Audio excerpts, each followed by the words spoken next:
Chiefs fans, this is the Sports Radio 810 WHB Postgame Show, presented by the Missouri Lottery. Remember to play it forward with the Missouri Lottery and CBD American Shaman. Life is better with a feather. How's everybody's heart rate? How's everybody feeling?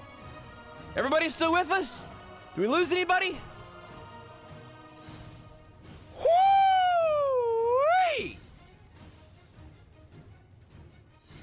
The Kansas City Chiefs take it in LA in overtime. They put a near death grip on the AFC West, and all it took was all of that.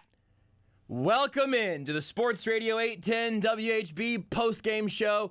My name is Joshua Brisco, and I need a minute. For all of the many different conversations we had coming into today's game about the importance of said game, the way that we thought it may go, the ups and downs that we will no doubt talk about over the course of this show tonight. One of the things, just like capital T things, about this ridiculous sport is that some nights you get this. You get the pure, raw, uncut football that makes you feel a way about the sport you are watching that is genuinely, as at least in profession on some level, even as an orator, if I may, it is hard to put the words to. The final score in overtime is 34-28. The Chiefs even it back out, so the tiebreaker is no longer an issue with the Chargers. They put another game between them. And this team was on the outside looking in of a playoff spot not terribly long ago. And then you come into tonight's game. You get the surgical first opening drive that you have at some level grown to expect from this team. And then you also get, shortly thereafter, the sort of herky-jerky, not quite working offense that you've grown to expect this year from this team. But tonight had the glimmer. You got it in these little spots. The Chiefs' defense kept this team in the game with some great red zone and goal line stands and some pretty good luck, and did it very shorthanded without Chris Jones, Willie Gay, or L'Jarius Sneed. I thought the Chiefs would allow some points tonight, and I wasn't really worried about it because it was reasonable. They didn't have three of their most vital defenders. What the Chiefs were going to need tonight was Travis Kelsey doing that a couple of times. Did it once for 69 yards. Nice. And then he did it to ice the game at the end in ways that we just have not seen from him in these last few weeks. This whole season has been, in a lot of ways, a season of frustrations, it seems, for Travis Kelsey. I presume we will hear from him at the podium tonight. I'm not saying for a nanosecond that Kelsey had, fallen off, but teams were treating him as a must-stop, must-slow portion of this Chiefs offense because the dude is just so deadly. And then tonight, he breaks out of it for two of those plays. You get Patrick Mahomes to Tyreek Hill on that bomb that went for whatever it was, 40 or something. I'm watching the replay right now.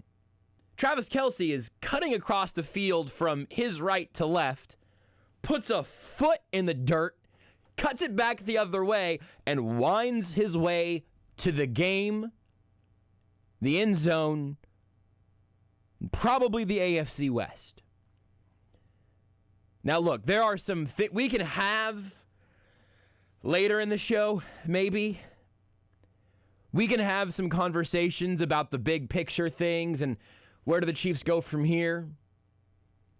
I just don't have it in me to get there just yet. Because the thing that we saw tonight was familiar in the most beautiful of ways. It was, up until it wasn't, or I guess maybe it wasn't until it was, fun and electric and everything you've grown to expect from the Chiefs offense in these gotta-have-it sort of moments. And they had a crushing turnover deep in their own territory. They had drives fizzle out. They had a stretch of time where the only players who scored points for them were Michael Burton and Harrison Butker.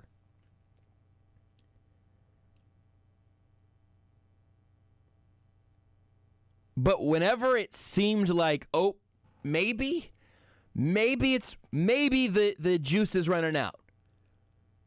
Maybe that gear isn't there, or at least isn't as easily accessible as it's been so many times in the recent past. Then you get Travis Kelsey and Tyreek Hill. I don't even know their stats. I know going both well over 100 yards. They might have both hit 150. I think I saw the Kelsey at 191. 191? Good God in heaven! Tyreek Hill went 148.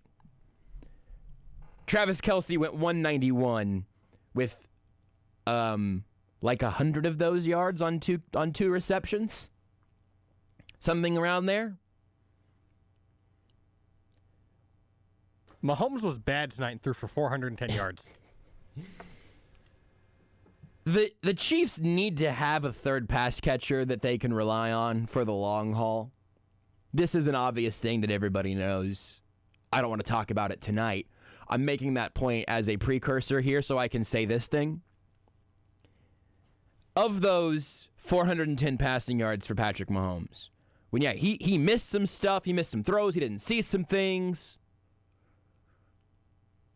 Of those 410 yards and 31 completions, 22 of the completions, and some quick math here, 339 of those yards went to Tyreek Hill and Travis Kelsey. Tyreek Hill and Travis Kelsey combined for, back of the napkin math, let me make sure I get it right for you. Because you can't expect me, in this current state that I am in right now, to nail three-digit addition. Seems impossible. Did I say 339? If I did, I was right. 339 yards on 22 receptions for Travis Kelsey and Tyreek Hill.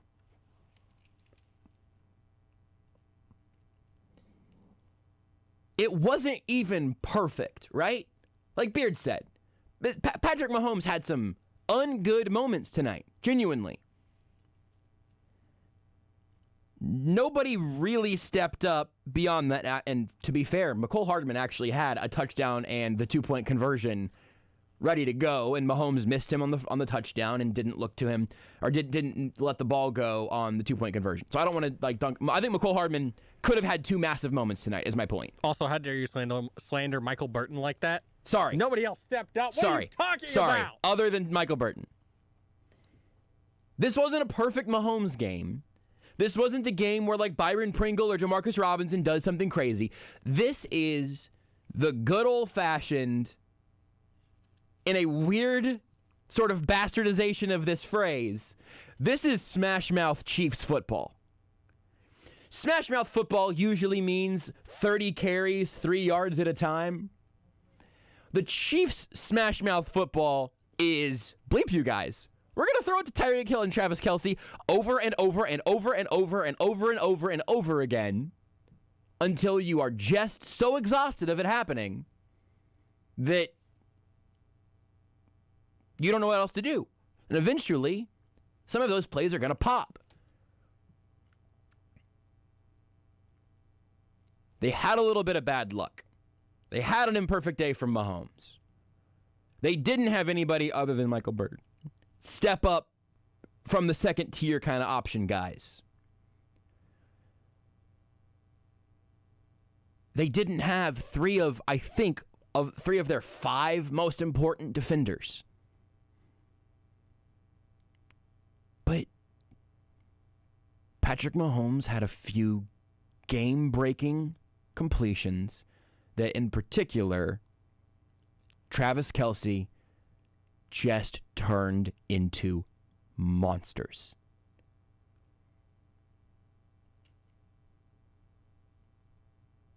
It feels good to watch the Chiefs play that kind of football again. It's the Sports Radio 810 WHB Postgame Show. I'm Joshua Brisco. Beards McFly on the other side of the glass. He said nice earlier. And Rudy Salazar running around and doing everything else. Anything that Beards or I are not doing to make this show happen right now, Rudy's handling all the rest of it. If you want to call in, the phone lines are full. We'll try to take some calls here in just a second because we're also going to bring you live from L.A. Whoever ends up at the podium, we'll bring you them. We'll hear from Andy Reid and Patrick Mahomes eventually as well.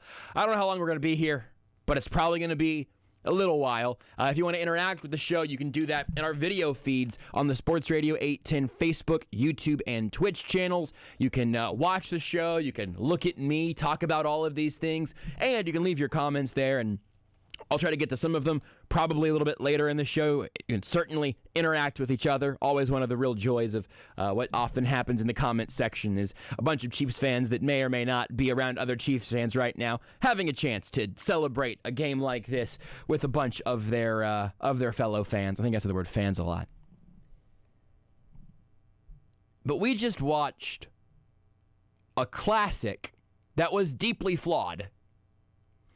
I'm sure we'll get to it at some point eventually, so let me just put my cards out really quick on Brandon Staley.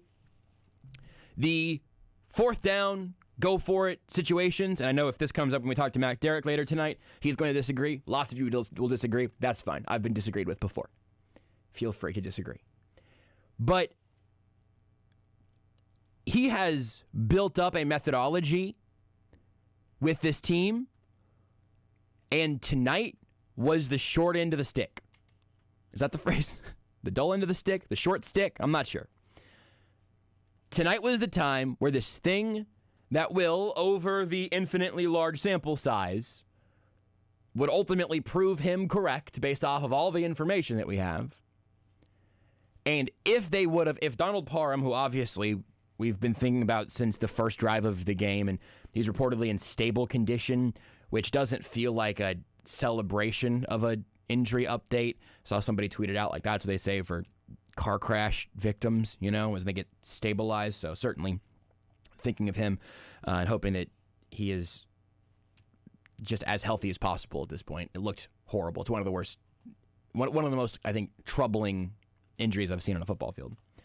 And if Fox could have just shown, 47 more replays of it, maybe it would have really driven it home how bad that was. But the last thing I would do is second guess an opposing, a sports broadcast entity. It's the last thing I would ever want to do. But just make sure you guys are warm out there tonight.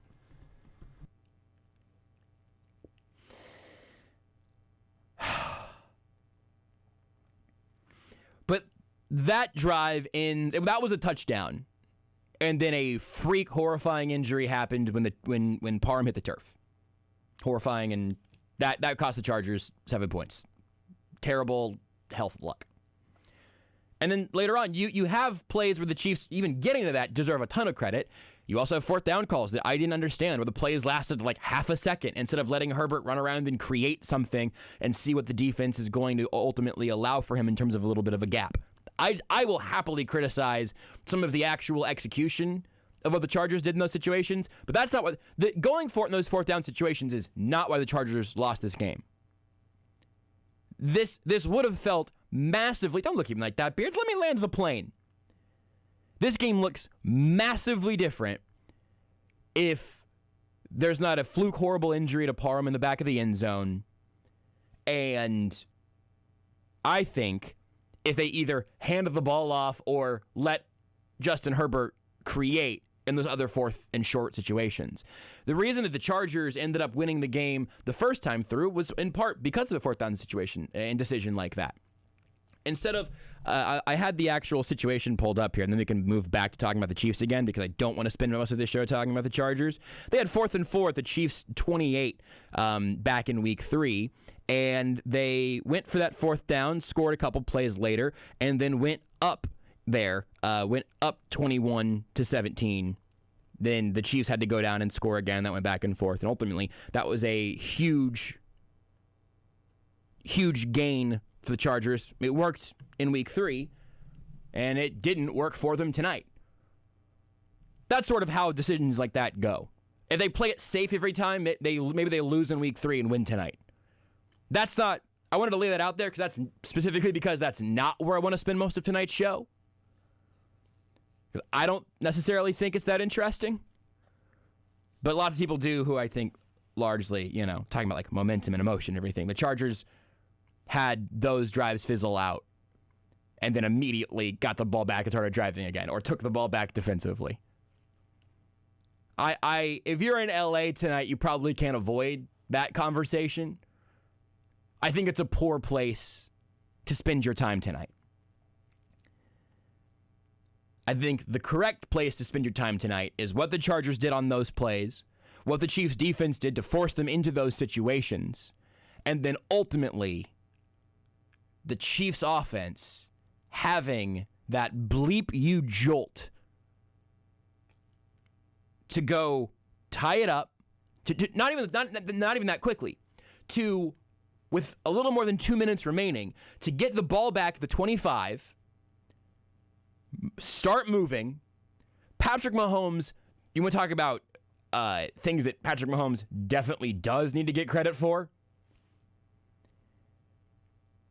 It is 3rd and 10. This game is almost over. It is 3rd and 10. The game is teetering. He bails, survives, goes right, turns up, runs down the field for 20 yards. And at that point, you had, I won't project on everybody. I'll tell you what I was feeling. I felt, oh bleep, they're going to do this, huh? At least score the touchdown.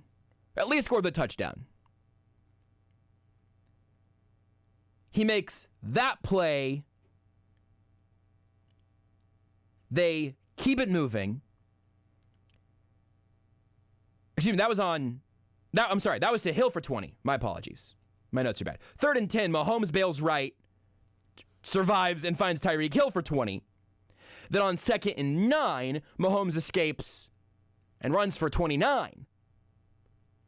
That was the escape and hitting of Hill there was enormous. The Mahomes scramble is where I went, oh, that is all still there. And then next play, 1st and goal, Mahomes goes to his right, hits Travis Kelsey, touchdown, extra point, tie game. That comes a drive after Travis Kelsey's 69-yard reception and absolute mastery of a football field, where then Mahomes on 2nd and goal hits Tyreek Hill with a frozen rope in the face in the back of the end zone. Watching the replay of that, tell me if that play happens in week 6 or something. It doesn't pop off his face mask and get picked off there. But Hill catches a bullet in his face mask, and the 2-point conversion. Mahomes doesn't make the throw to Hardman. It might have been where Clyde was out of the backfield. I'm not sure. But it looked like it was there, and then you get into that chaos 2-point conversion mode. We're like, well, they got to have this, but this is not the structure of this play. And he finds Clyde Edwards-Helaire and ties it up there. Those 2 drives felt vintage, and then you got overtime. I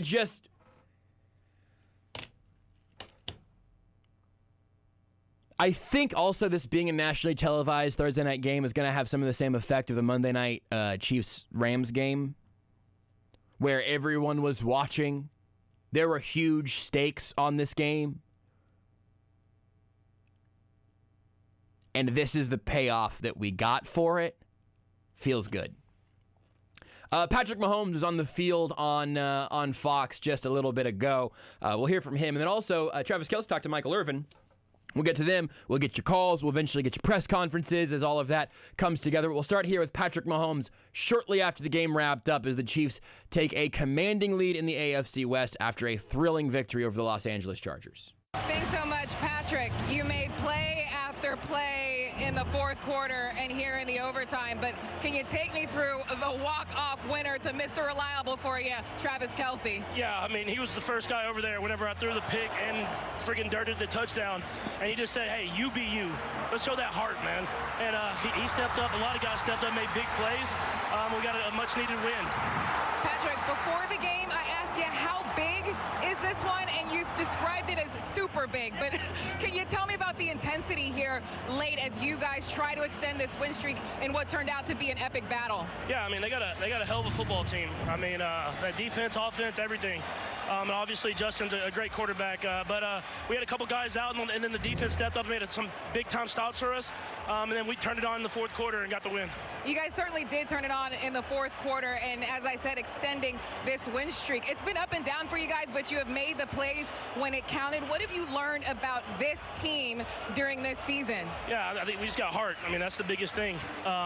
It hasn't been pretty the entire season, but guys stepped up. They showed that championship swagger that we had a couple years back, and now we got to try to keep this momentum going because this isn't it. We still got a season left, and we're trying to get to the playoffs and make something happen. Oh yeah, the swagger is back. Thank you, Patrick. Yeah, appreciate you. It's Patrick Mahomes. I think this might have been, in some weird way, their most complete game this year. And it was messy and it was sloppy at times, and it was not a perfect offensive performance because they were shorthanded and also because the Chargers are good and Justin Herbert is good. But I think on some level, and again, there are a lot of ways this game goes differently. If the Chargers convert one of those early fourth downs, this game feels different. If they kick field goals in all of those spots, although later it ended up benefiting them, obviously, this game at least goes differently for a certain period of time. If they don't finish one of those drives late in the game, the one to tie it, and then the one to tie it again, and then the one to win it, with all of the pressure in the world possible there, because there's virtually no margin for error, this game would feel different.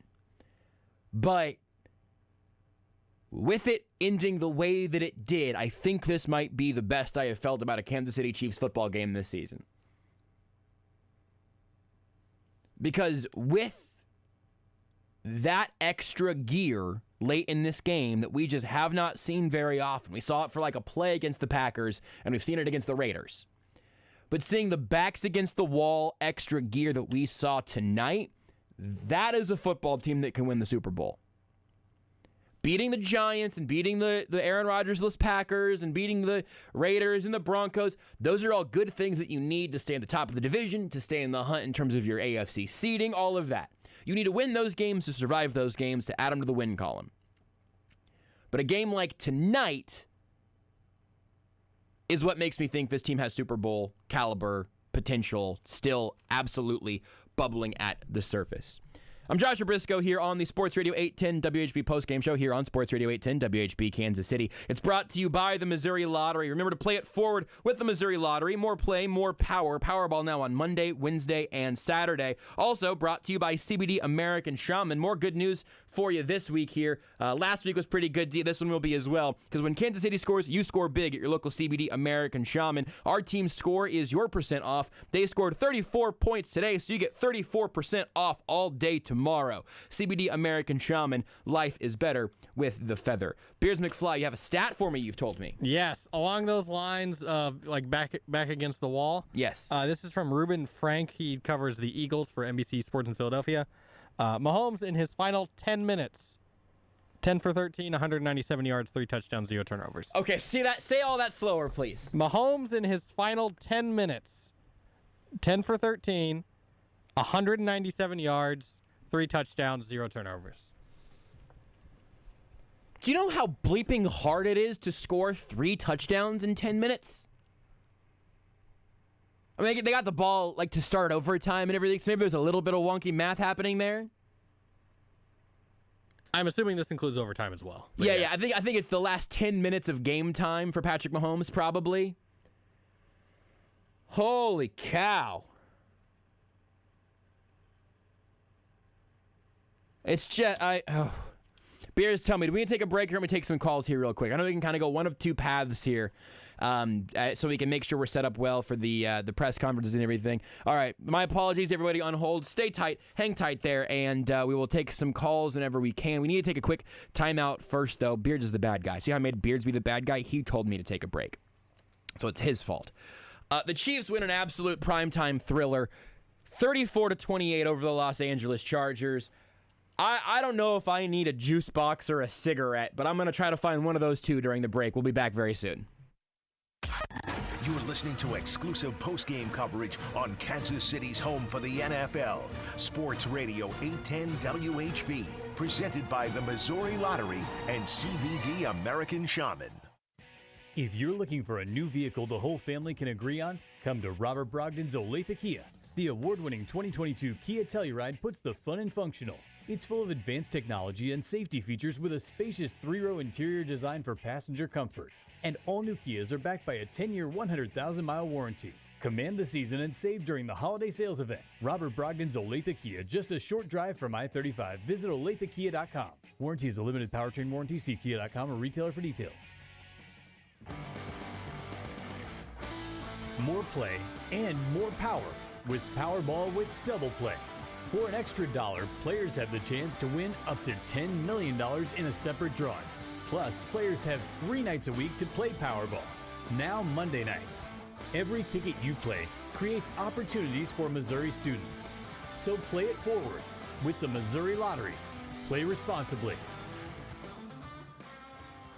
Golfers, it's time to tee it up at Edwin Watts Golf Shops for the biggest Callaway trade-in event of the year. Starting this Thursday through Sunday, bring in any of your old clubs and receive a 75% trade-in bonus towards new Apex irons and Epic woods. Both the Apex and Epic families are designed with artificial intelligence for faster ball speeds. Go to worldwidegolfshops.com or call the store nearest you to schedule your free custom fitting today. Edwin Watts Golf Shops, home of the 90-day satisfaction guarantee.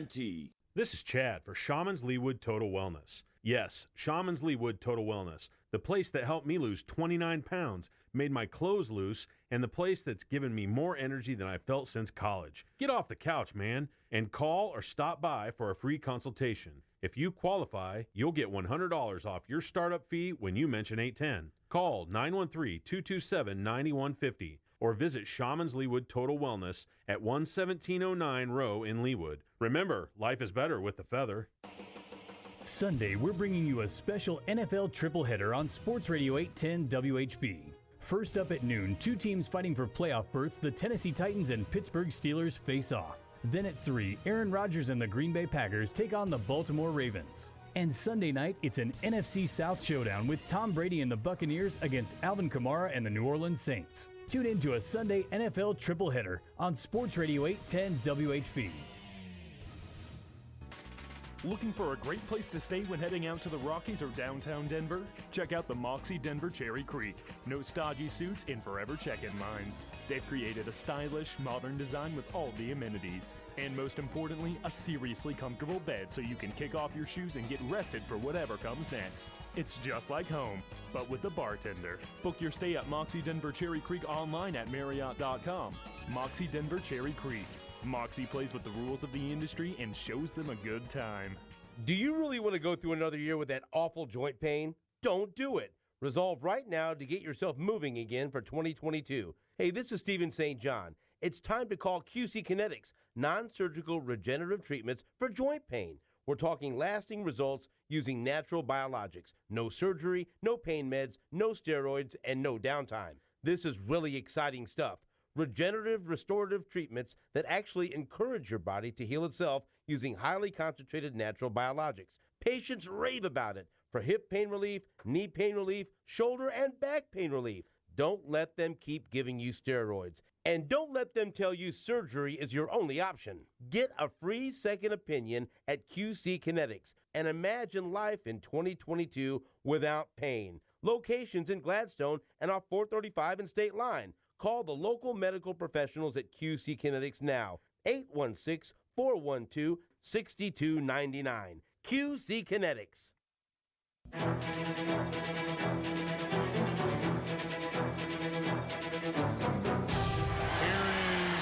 Kelsey, still going. Kelsey, good night, touchdown, Chiefs win it.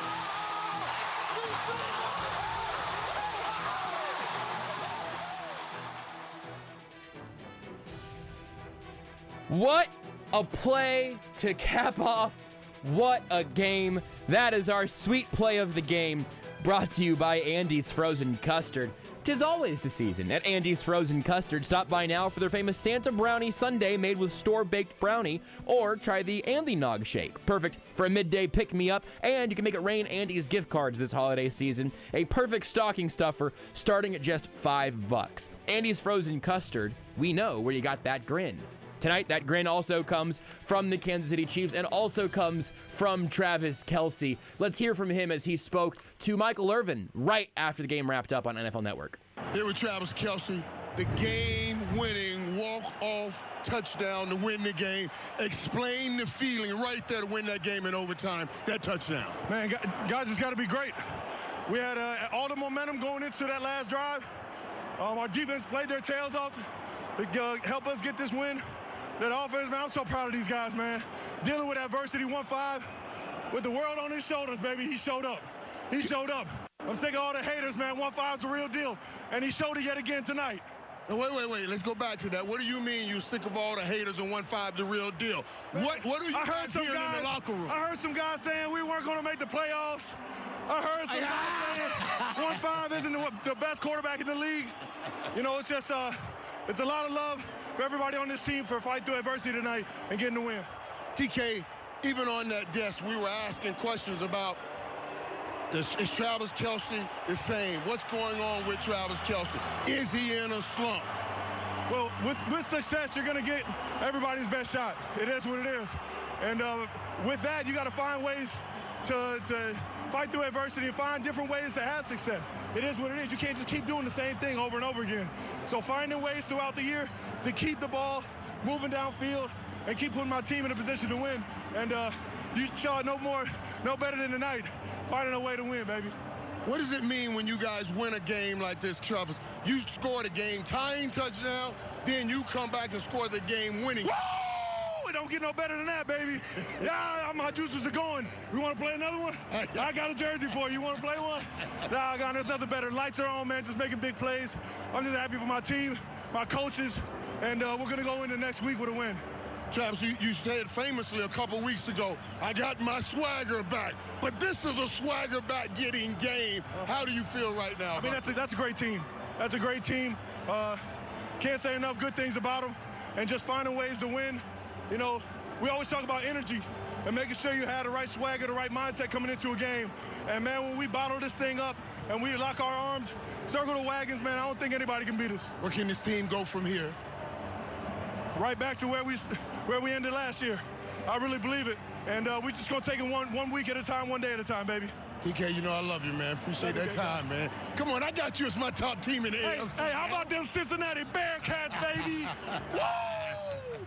There's Travis Kelsey with Michael Irvin on NFL Network. Let's take a couple phone calls. Apologies in advance if anybody gets cut off. If you just are getting started and I have to jump to something else, I'll put you back on hold, all right? We'll get back to you if that happens because press conferences are going to be here soon live from Los Angeles. But George got in first. George, hit me with it. I have a heart condition. Yeah? Are you okay? You know, I've taken my pill. I'm Good. fine. Good. I'm here. This reminded me, and again, I'm old enough to know, of AFL football. Yeah. This was what I remember. You know, they were making a big thing out about John Madden at the beginning of the game on TV, and this is John Madden type football. This was wonderful. Yeah. It was, you know, rock'em sock'em, see who's left standing at the end of the game. I'm surprised there weren't, and please, my very best thoughts to the player who was hurt. Absolutely. But I'm surprised we didn't see more blood on jerseys today. Yeah, yeah, and the uniforms were there to match. Oh, the uniforms were gorgeous. Fantastic. That game was going to be a classic before it started. We knew it. You know, Berman, all of the powder blues on the Chargers, and it showed. 4G HD TV does wonders. Yes. For seeing live sports. It's just great. Very quickly. Yes. You said you hadn't been disagreed with, or you had been disagreed with on several occasions. Sure. My question to you first is, aren't you still with a girlfriend? Yes. You get disagreed with that every life, sir. Yes. Yes. I'm used to being disagreed with, and if it's from Twitter or girlfriend Renee, I prefer to be disagreed with by girlfriend Renee, because although you know what, I can't mute her, and I can mute people on Twitter. I told my wife I always lose arguments 1-1. So yes, I can relate to the comment. The other thing. Yes. Okay, so we got the personal foul on the touchdown extra point, or the 2-point conversion. Yes. So they bring the ball back to the 50-yard line. Now, thank goodness the game went our way. But Andy Reid's done it before. Why not an onside kick? The worst that would happen is they'd get it on the 40-yard line, and we've already held them before. I actually thought about that, George. I like that a lot, and it's always good to hear from you. I'm going to try to cook through some more callers before we get through. Thank you, George. I thought about that as well, actually. It would have been a risky move, I guess. You don't want to give up any free yards there. I understand that. But I did think about it. Also, it would have bailed them out in an enormous way if Clyde Edwards-Helaire wouldn't have caught that pass. They would have gotten to run that again from the 1. So they were going to ultimately get an extra little help there. But I'm glad they didn't need it. Glad they didn't need it. It was very stressful. Beards, we're good to keep cooking through calls here real quick. Let's take another one then. Mark up next. Mark, how you feeling after 34-28 in overtime? Oh, my God. Well, I'm feeling great, and usually I'm the calm and collected guy on this show, but this felt like 2018 all over again, and which I loved and hated all at the same time, because I was waiting for us, to lose 54-51. Mm-hmm. But what I'll say is,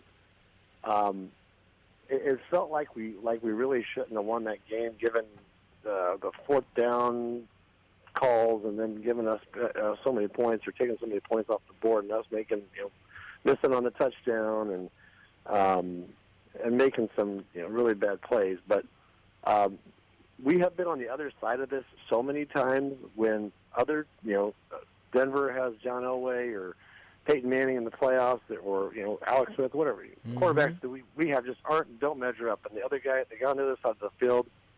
We know he's going to the Hall of Fame, pulls his team from the fire.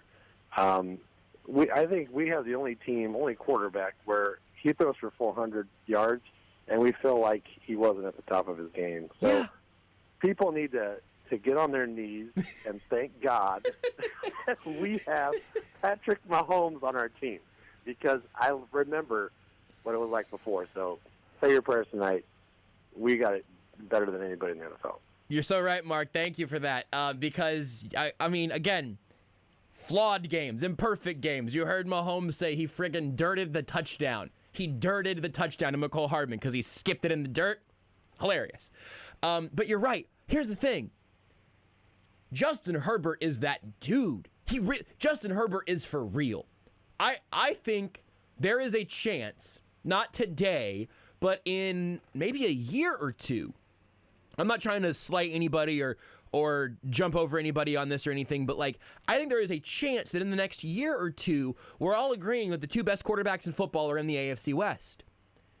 But the Chiefs, in my lifetime, in many of our lifetimes, and basically all of our lifetimes, really, and Lynn Dawson, maybe, they've never had the guy that wins every quarterback matchup graphic. There was some tweet from some TV show or whatever of a graphic for previewing this game and saying pass catchers and defense advantage Chiefs, quarterback and running back advantage Chargers. And it got dragged, rightfully so, because even whenever there have been some frustrating, incomplete, not great execution or inconsistent games from Patrick Mahomes in this offense, the idea that he's not Patrick Mahomes anymore, it doesn't mean there's not stuff you can point to and critique or criticize, but it's not like he like lost his right hand or something. He's still the guy with that. And by the way, just to take a second, I see there's a little bit of a conversation going on in the YouTube comments here.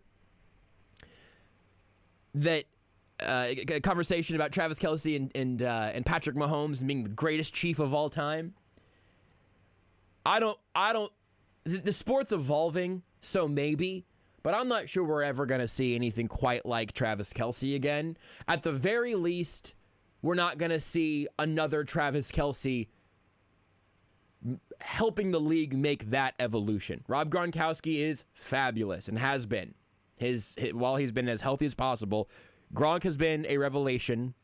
Tony Gonzalez was doing a lot of incredible things at a position that was not doing things at that pace, also here in Kansas City. And I don't know that you could make me believe that either of those guys is better than Travis Kelsey at their peak, across their longevity, any of it. We are going to appreciate Patrick Mahomes. We're all going to make sure of that. I think we're going to appreciate Tyreek Hill as well. But man, do some inventory and ask yourself if you are appreciating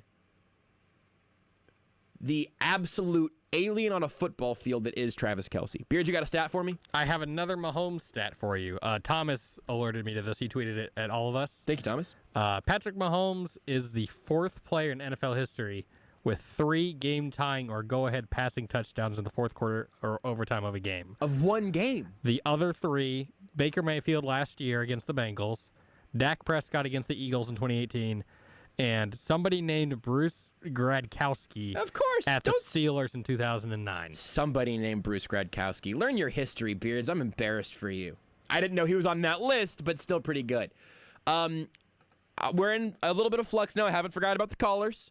But we're waiting for a player at the podium. I think it's probably going to be quickly.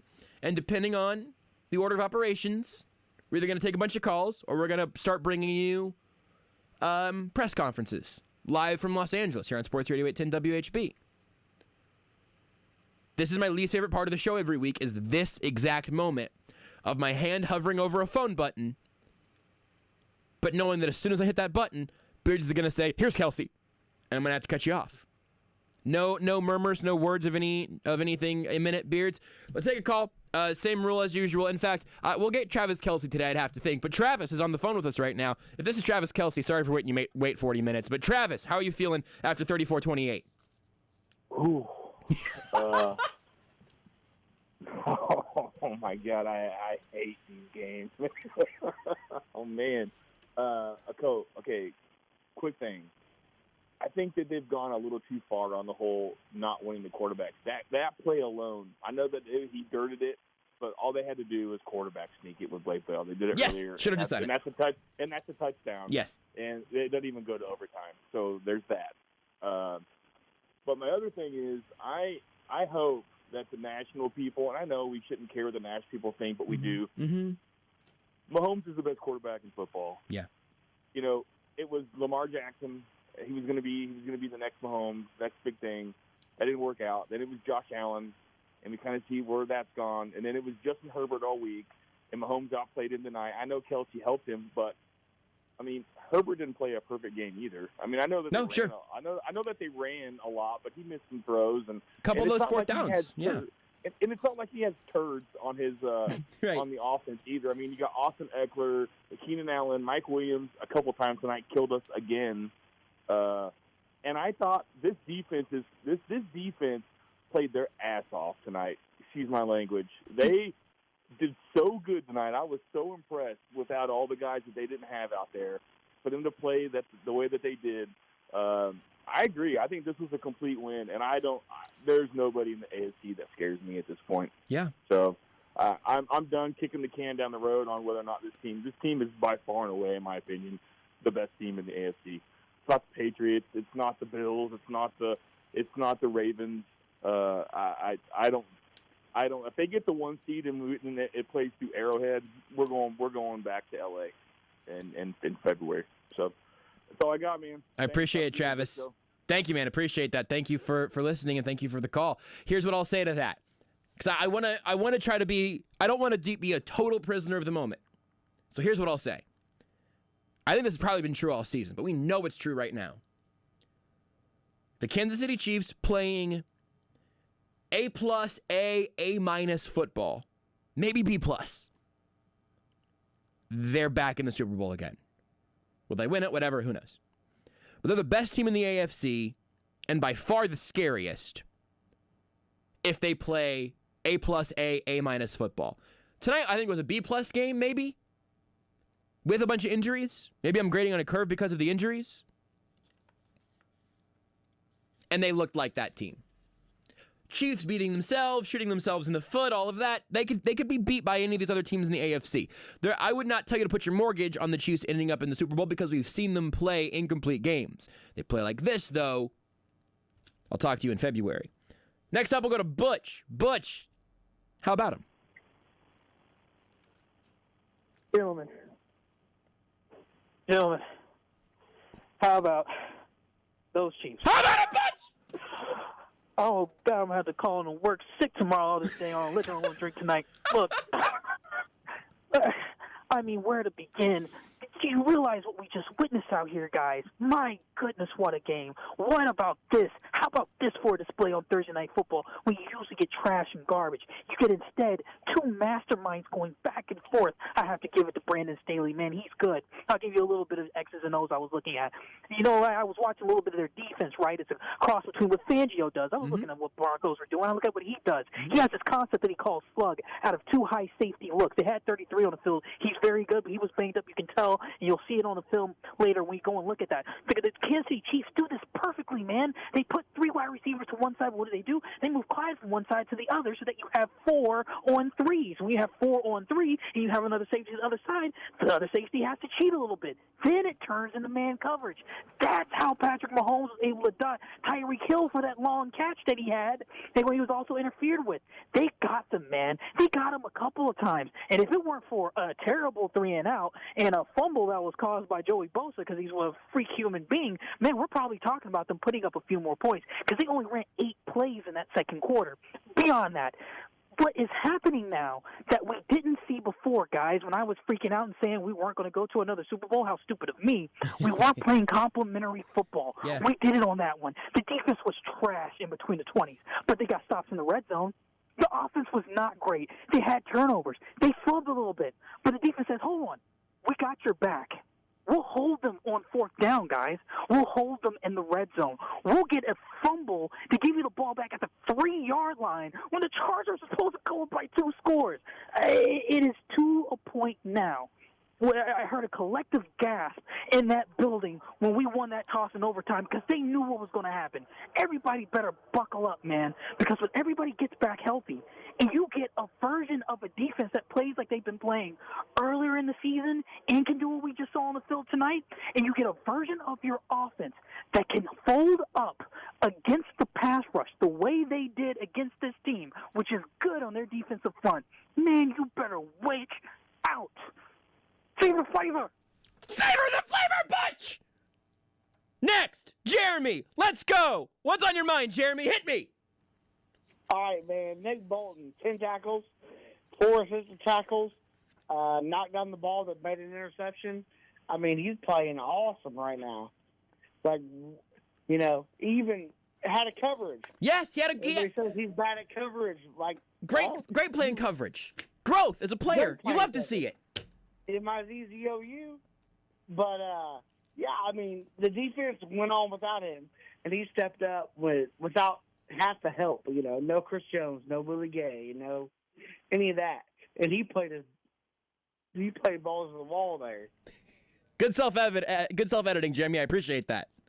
Well, you know, gotta try it. Anything else? But hit me. But I mean that, and then the offense was a little slow, but it picked up. But that defense, I mean, just Nick Bolton. Everybody was talking about how you drafted a linebacker. He's not good in coverage. He's not this. He's not that. I watched him play, Mizzou. He hits, and he knows how to tackle, and he's learning how to cover. Yeah. So it seems like a good pick for a linebacker, in my opinion. I think he's in a good spot for it, too. Also, thank you, Jeremy. Appreciate it. Look, I drafted a couple of linebackers in the second round in back-to-back years. Just to be honest, and I'm saying this after a great Nick Bolton game, right? That's not how I would have spent my assets if I was general manager. I also would have taken a running back. We've been over this. But now that he is here, for him to ultimately continue to evolve as a player, the biggest play of the night for Nick Bolton in my mind was absolutely the pass breakup and coverage. Now the hit that helped break up the would-be touchdown back on the first drive of the game, right? That was a great play, and he had some good tackles and all, absolutely. But the ceiling of Nick Bolton is going to be determined by how he evolves in coverage. His floor has always been very high. He was always, I do think, going to end up in the NFL and be able to be Damian Wilson for just a Chiefs, Reggie Ragland. Okay, that type of linebacker that can sit smack dab in the middle of your defense and thump guys for a while. And this defense needed some of that. I think that's true as well. His ceiling, though, will be determined by what he does in coverage. And, for all of my doubts or questionings or concerns or whatever, I never want to insinuate that a player, especially a rookie or coming out of college before they've ever even seen the field, is a finished product.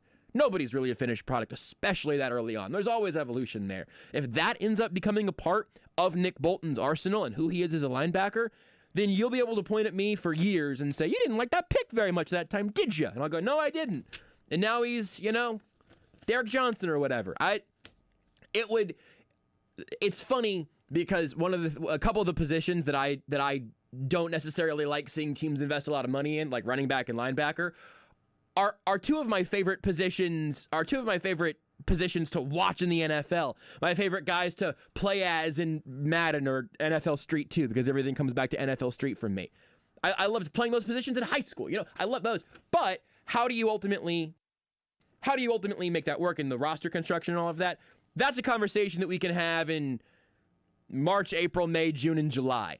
Right now, it is a excellent game there from Nick Bolton. Let's hear from his teammate in the middle, Anthony Hitchens, here from Los Angeles. The Chiefs Locker Room Report is brought to you by Twin Peaks. No one does football like Twin Peaks. Whatever your preference, they have everything from tequila cocktails and an extensive bourbon category to top shelf spirits and cocktails served over ice balls. Local craft beers and handcrafted whiskey cocktails round out an adventurous drink menu, second to none. And don't forget about their 29-degree man-sized drafts at Twin Peaks. Anthony, you've been through this before so many times, but what's it like after you guys have given such valiant effort earlier to launch after for the lead you guys to do that?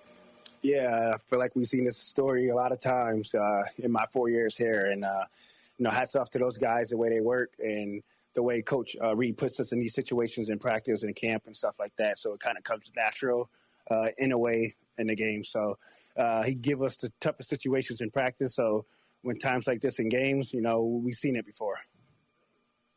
Moments in the first matchup where they went for it on fourth down, particularly late in the game, they were successful, but today you guys sort of turned the page on that. Just how much did that experience early in the year prepare you guys for this, and what led to some success stopping them on fourth down? Yeah, and I think as a team and as a defense, we're a lot better now than we was, week 2 or 3 in the season that we played them.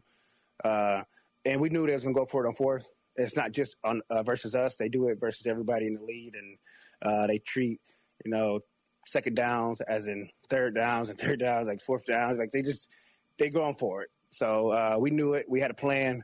We can't sub a lot of guys in and out because it was going fast, and we had a plan, and we executed it.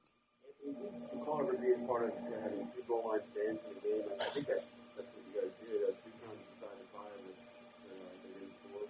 Yeah, no, not as long as I've been playing football. That's pretty impressive. The whole team. I think one was overthrown. Dan had one, and I think Ben recovered a fumble on one. So, yeah, that's very impressive. And that's 3, like I was saying earlier in the season. You make them kick field goals or turnovers in the red zone. That's huge. They can easily have 9 more points, and we probably sitting here with a loss. So, just hats off to guys fighting all the way to the end.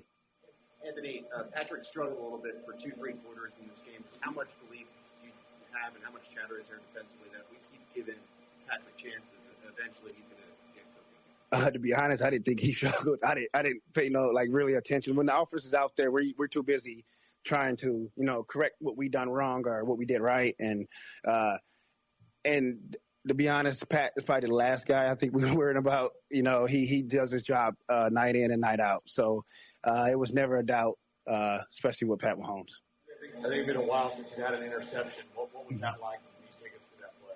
Yeah, it was pretty easy, to be honest. We had a little cross dog, me and Nick. Nick matched the quarterback hand so perfectly and tipped the ball. And all I had to do was just, cradle it, cover it up. So it was nice to get one, especially what has been. Yeah, it's been a while. So it's been nice. I'm gonna take that one home to my daughters. So, Anthony, what did you say about the effort that Nick Bolton put in tonight and what you guys were able to do? Oh yeah, he's all over the field. I'm not sure how many tackles he had, but geez, he's been all over the field. TFLs, sideline to sideline. He's going to be a great player here in this league for a while. Anthony, just from watching it, and as a defensive player being out on the field, when a team continues to go for it on fourth down instead of what you would say take the points, what goes to the defense mind? And were you all shocked, I guess, every time you all stopped them that they didn't go for a field goal versus trying to go for a touchdown? Yeah, to be honest, no disrespect. That's just their game plan. That's just what it is. They don't want to kick field goals and they want to go for it. You got to make them pay. This league is versus our offense. You need points. So if we're making stops on fourth down, that's good for us, and giving Pat and them, extra possessions. But, in my opinion, you probably should just get points anytime you can. But, some people have built their team and their culture, differently. You guys have a track record with us playing the best this time of year. Just curious, what goes into that, the process of practice or meetings or whatever? Can you see that happening for fans? Yeah, I just think we continue to work. Sometimes it's not going good. We just keep working. And then Coach Reid does an amazing job of taking care of our bodies, shortening practices, taking the pads off during the week. So all that stuff comes together, and we got a lot of vets and a lot of guys that played a lot of ball. So when we take the pads off and we get that extra, time to ourselves, we take care of our bodies. So I think it's just a hats off to everybody in the organization from the GM and the owner all the way down to all the guys and coaches, just taking care of your bodies and your mind, and so you can keep improving. Anthony, you obviously played tonight without Chris Jones and also in the game. What was Chris's message to you guys? Because he obviously didn't travel here with you. What was his message to you before you took the field tonight? To be honest, I didn't talk to him. I just sent him a text and telling him to get healthy and, with the COVID and stuff like that, just telling him that I'm here if you need something, things like that. It was more personal than football. But I'm sure if he had a message, who knows what it could have been. But I'm sure he was watching, cheering us all on. So, we're just excited to get our brother back here soon. All right, thank you. You guys take care. Here's Anthony Hitchens. Chris Jones was watching. He was tweeting through it as well. I also think that the framing there of Hitchens on what the Chargers like to do, it's their game plan. That's them being aggressive. That's what they do. Lots of teams have lots of different strategies on things, and I think that's a good level-headed way of taking a look at it. We want to sneak in a little break here. We'll do that. All right, Dan and Chad on hold. We're going to get to you guys sometime quickly on the other side of this quick timeout, but we need to take one here. The Chiefs didn't have to at the end of regulation, but we need to do one now. First, I'll tell you, this is the Chiefs Postgame Show here on Sports Radio 810 WHB. It's brought to you by the Missouri Lottery. Remember to play it forward with Missouri Lottery. More play, more power. Powerball now on Monday, Wednesday, and Saturday. Also brought to you by CBD American Shaman. Free CBD samples every day. Your calls, more press conferences whenever we come back here on Sports Radio 810 WHB. You're listening to exclusive post-game coverage on Kansas City's home for the NFL. Sports Radio 810 WHB. Remember to play it forward with the Missouri Lottery. More play, more power Powerball. Now on Monday, Wednesday, and Saturdays. Unlimited RV is the highest-rated RV dealer in the Midwest. We're also the home of the lifetime warranty and where you'll always buy at the lowest prices. Unlimited RV sits on over 10 acres with over 300 campers from over 30 brands. No wonder Unlimited RV is Kansas City's 5-star rated RV dealer. Stop by and see them today or visit unlimitedrv.com. That's unlimitedrv.com, the home of the lifetime warranty and Kansas City's highest rated RV dealer in the Midwest. Unlimited RV. Roberts Robinson Chevrolet Buick GMC. Right now, they're one of the few dealers in KC that includes a free lifetime powertrain warranty on all new vehicles. Can you imagine driving a truck for over 200,000 miles and having the transmission replaced for free? That's what this lifetime warranty offers and more. Don't go to another dealer that sells you a 3-year, 60,000-mile warranty. Go to Roberts Robinson and get the lifetime warranty. Check them out online at robertsrobinson.com or view their Roberts Robinson Facebook page. See dealer for details. Get fast and reliable internet from Xfinity for $19.99 a month for 12 months with a 1-year contract. And ask how to get 6 times the internet speed for the same internet price when you add Xfinity Mobile. Or learn how to get $200 back when you get gig speed internet during the Xfinity Black Friday sales event. Go to Xfinity.com, call 1-800-XFINITY, or visit a store today. Requires paperless billing and autopay. Ends 12/6/21. Restrictions apply. New Connect 50 megabits per second customers only. Equipment, taxes, and fees extra and subject to change. After term, regular rates apply. Reduced speeds up to 20 gigabytes of mobile usage. Come see what's new at Robert Brogdon Buick GMC in Olathe. Get 0% financing on all new Buick models in stock, like the 2021 Buick Enclave and the 2022 Buick Encore GX. Or drive away in a new GMC that's just arrived, including Yukons and Sierra HDs. At Brogdon, they pay top dollar for trade-ins. Come see what your vehicle is worth. Visit robertbrogdon.com or come see them in person on I-35 in Santa Fe and Olathe.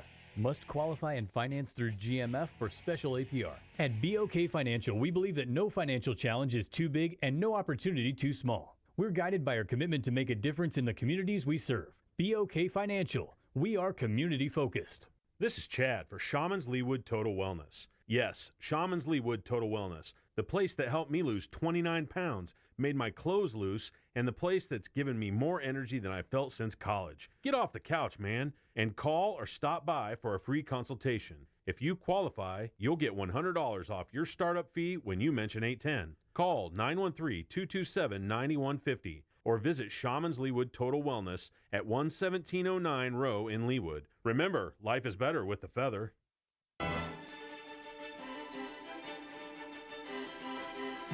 On first down, this one dropped off for Burton, the fullback. Great blocking out in front of him, and he's inside the Chargers' 40. 20 yards, got a good block from Trey Smith. Another rookie up in front of him. And it's going to be third down and about half a yard. Here's Burton. Hops his way into the end zone for the touchdown. First of the year for the big fullback, Michael Burton. A little love for the fullback and a little love for the mind that likely got him in those spots. Those are Andy Reid calls of the game, brought to you by Olathe Subaru. At Subaru of Olathe, let your love give back during the Subaru Share the Love event. Find your new Subaru now at SubaruofOlathe.com. I'm expecting to get one more person at the podium before we get Andy Reid and Patrick Mahomes a little bit later. I would love for it to be Travis Kelsey. Maybe it's even Tyreek Hill. It would be hard for me to think that anybody else in that offense was going to jump him. If they get, I don't think that we have spoken to Michael Burton as a collective media core, and I'd be happy to hear from him. But it sounds like Travis Kelsey is coming to the podium. Live from Los Angeles, here's Travis Kelsey. Man of the Year award. What he's done since he's been in the league in every single city, including his home, it's encouraging and it's humbling, and it's the biggest thing is that he's influencing people to do the right things with their lives. And man, I can't be more proud than to see him represent this city and this organization like that. Travis, it doesn't seem like you're a guy that gets down when things aren't going well, when the team's winning. When I say that, I mean for you personally, when you're not racking up days like you had today. But still, based on the past few weeks, does that add a little something extra to the day you had today?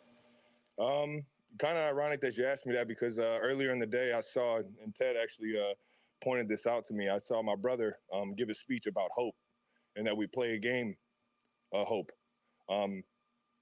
not only do we have to believe in ourselves, but we give a lot of hope and a lot of happiness to the people watching. And how fortunate is that, man? You know, it's pretty cool that every single Sunday, and then every now and then a Thursday or a Monday night, we get to go out there and show the world how much fun we have doing what we do. And every single week we just hack away, and that's what this team does. We have great leadership, Coach Reid, great leadership, and all the coaches to just keep going and keep trying to figure out ways. You know, throughout the struggles, throughout whatever happens on the field. You know, you just keep leaning on your brother and keep finding ways to get things done. And obviously, that's what you saw today. I saw that today. I saw that the big guys started crying, man. I mean, when he gets crying, I get crying. I'm the crybaby of the family, man. So to see him pour that emotion out there, man, that's all I was thinking about out there on the field, being down in the fourth. You know, just don't let doubt seep in. And that's a life lesson right there. That's not just football. I believe the Eagles press conference. Travis, Coach Reid and Patrick Mahomes jokingly said, "You look good for the old guy out there tonight." How did you feel getting back to there and Bruins after the catch? I mean, it seemed like no one could get. Coach Reid always reminds me when I'm feeling a little sore. He always just kind of throws a jab at me. He said, "Feel like you're 22 again, baby." And instead of 32, I was 22 tonight. Travis, at what point did you think touchdown as opposed to maybe just first down on that play? I'm always trying to get the ball in the end zone, get the ball as north as fast as possible, and try and get that ball in the end zone. That's the name of the game right there. So I was instinctually just trying to get extra yards, trying to put our team in a position to keep moving the ball downfield. And then sure enough, just saw a lot of guys working to get blocks downfield, and just find my way in the end zone. What does that feel like when you get to the goal line? Feels like you're 22 all over again, man. Travis, a month ago you said you got your swagger back. How would you describe what you did tonight? I think that whole situation was something that was fun at the end of a game that was very meaningful. That we had a lot of fun the entire night. It was kind of flawless the way we went about our business. I think that was the Raiders, and it was just a lot of enjoying the win with my brothers. You know, a lot of people are saying that we were down and out, and I'm not saying by any means we're where we need to be, but it definitely feels like we're on track to getting there. And it's in terms of our swagger, man, we always got that swagger, man. We always just keep trying to find ways to get wins. Travis, do you feel like you're better at running after the catch than you were early in your career? And if so, what's behind that? Is that something you've worked on or put the effort into? I feel like nonstop I'm trying to find ways to just have an understanding of, even when I get open and I catch the ball, understand what coverages they're in, understand the routes around me, to always have another answer. You know, when I catch the ball, now I know where to attack the defense. And that's just been something throughout the reps, throughout understanding the defenses that teams are trying to play against you, where those voids are, where those pockets are, to try and, you know, make a guy miss and get vertical. Travis, in previous seasons, it seemed like clockwork for you and Tyreek to have 100 yards of production and you get a big win. It's been a little fewer and far between for both you guys in the same game. How dangerous can you guys be when you, all three of you, Mahomes, Tyreek, and yourself, really get going in the game? We can move the ball down the field against anybody, in my opinion. Tyreek is the best wide receiver I've ever seen play the game, man. And that's without the ball in his hands and with the ball in his hands. He's an ultimate fighter. So is Pat. So is 1-5 back there. He's, you know, through all the criticism that he's had this year, we find ourselves winning our 7th game in a row. And that's just him leading us and nonstop every single week, every single play of every single game, putting the team on his shoulders to try and find a way to get a win. The walk-off touchdown we talked about, but that 69-yarder in the fourth quarter was almost as big. You take me through the play, a lot happened. You got held, and the guy fell down, and you almost got in the end zone. It's just playing football, man. It's just playing football and trying to get the ball in the end zone. I know it was a big-time spark for us. I think it was a 3rd down. I believe it was a 3rd down, and just being able to connect with Pat, get the ball rolling, and keep that energy up. Travis, what would you consider the makeup of this team this year prior to the last years? Obviously, Patrick came in before you, talked about how they would always get out to a big lead and try to hold up and, you know, get ready for the playoffs. But this year's team obviously struggled coming, you know, throughout the season before the 7-game win streak. And the manner in which you all are winning? What would you say? I feel like you can't really say anything about the entire makeup of a team until it's all said and done. We're nonstop trying to grow and trying to become better and better every single week. And obviously there were some things that happened out there in the game today that we got to get better at. I'd say, and I'll be the first one to raise my hand, even though, I had a good game or whatnot statistically, there's still things that I got to fix. And with that mentality, man, you just keep getting better and better and better. And that's Coach Reid right there for you. All right, we only have time for a couple more. Hey, Travis, fourth time over the past 2 seasons now you faced this Chargers team with Justin Herbert. What are your impressions of how this rivalry between the Chiefs and the Chargers are going with him at quarterback over there? He makes that Chargers team one of the best teams in the National Football League. They always got a chance.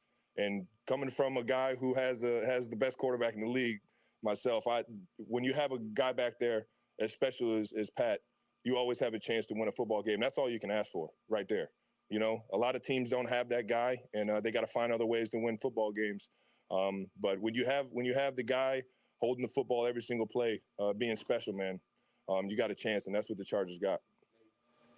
Travis, given how the game was going, just how gratifying is it on offense to give a win to the defense that had so many fourth down stops that kept you winning? Yeah, I mean, our defense plays their tail off. They've been playing their tail off since the beginning of the season. They're figuring it out, just like we are, with a short week, with guys getting hit with COVID and everything like that. I'm just proud of the way this team handled the adversity or the ups and downs of the week, from it being so short and losing key guys in key situations. And it's like I said, just happy that we came out with a win. And kind of trickling off of that, from where you guys started this season, you see the turnaround and what you've been experiencing as of late. What's been sort of the message within your locker room that has allowed you guys to make that push come down the stretch? I think the biggest thing that everyone has on the back of their mind is don't get complacent. We're still trying to find ways to get better and better every single week. And with that being said, I mean, it's the sky's the limit, man. You've seen us, ramble off 7 wins in a row, and I don't even think we've hit our peak yet as a team. With all of us playing the best ball we can every single play, and that's the exciting part. You just keep coming into work and keep trying to find ways to get better. All season, team's been playing you, double teams, being physical at the line. Down the stretch today, you were pretty much wide open. Was that surprising at all to you? I think I don't know. I just every single day you go to work and you try and get ready for every scenario and situation possible, and then hope that your instincts take over from there. And I was very fortunate that the play calling to Pat's decision making, everything was kind of aligned for me to be able to make plays down the stretch for our team. And I put a lot of honor and a lot of pride in being able to make those plays for Chiefs Kingdom, baby. Travis, Patrick said that after he sort of dirted that ball, he came out over him and told him, hang with it and reference some parts.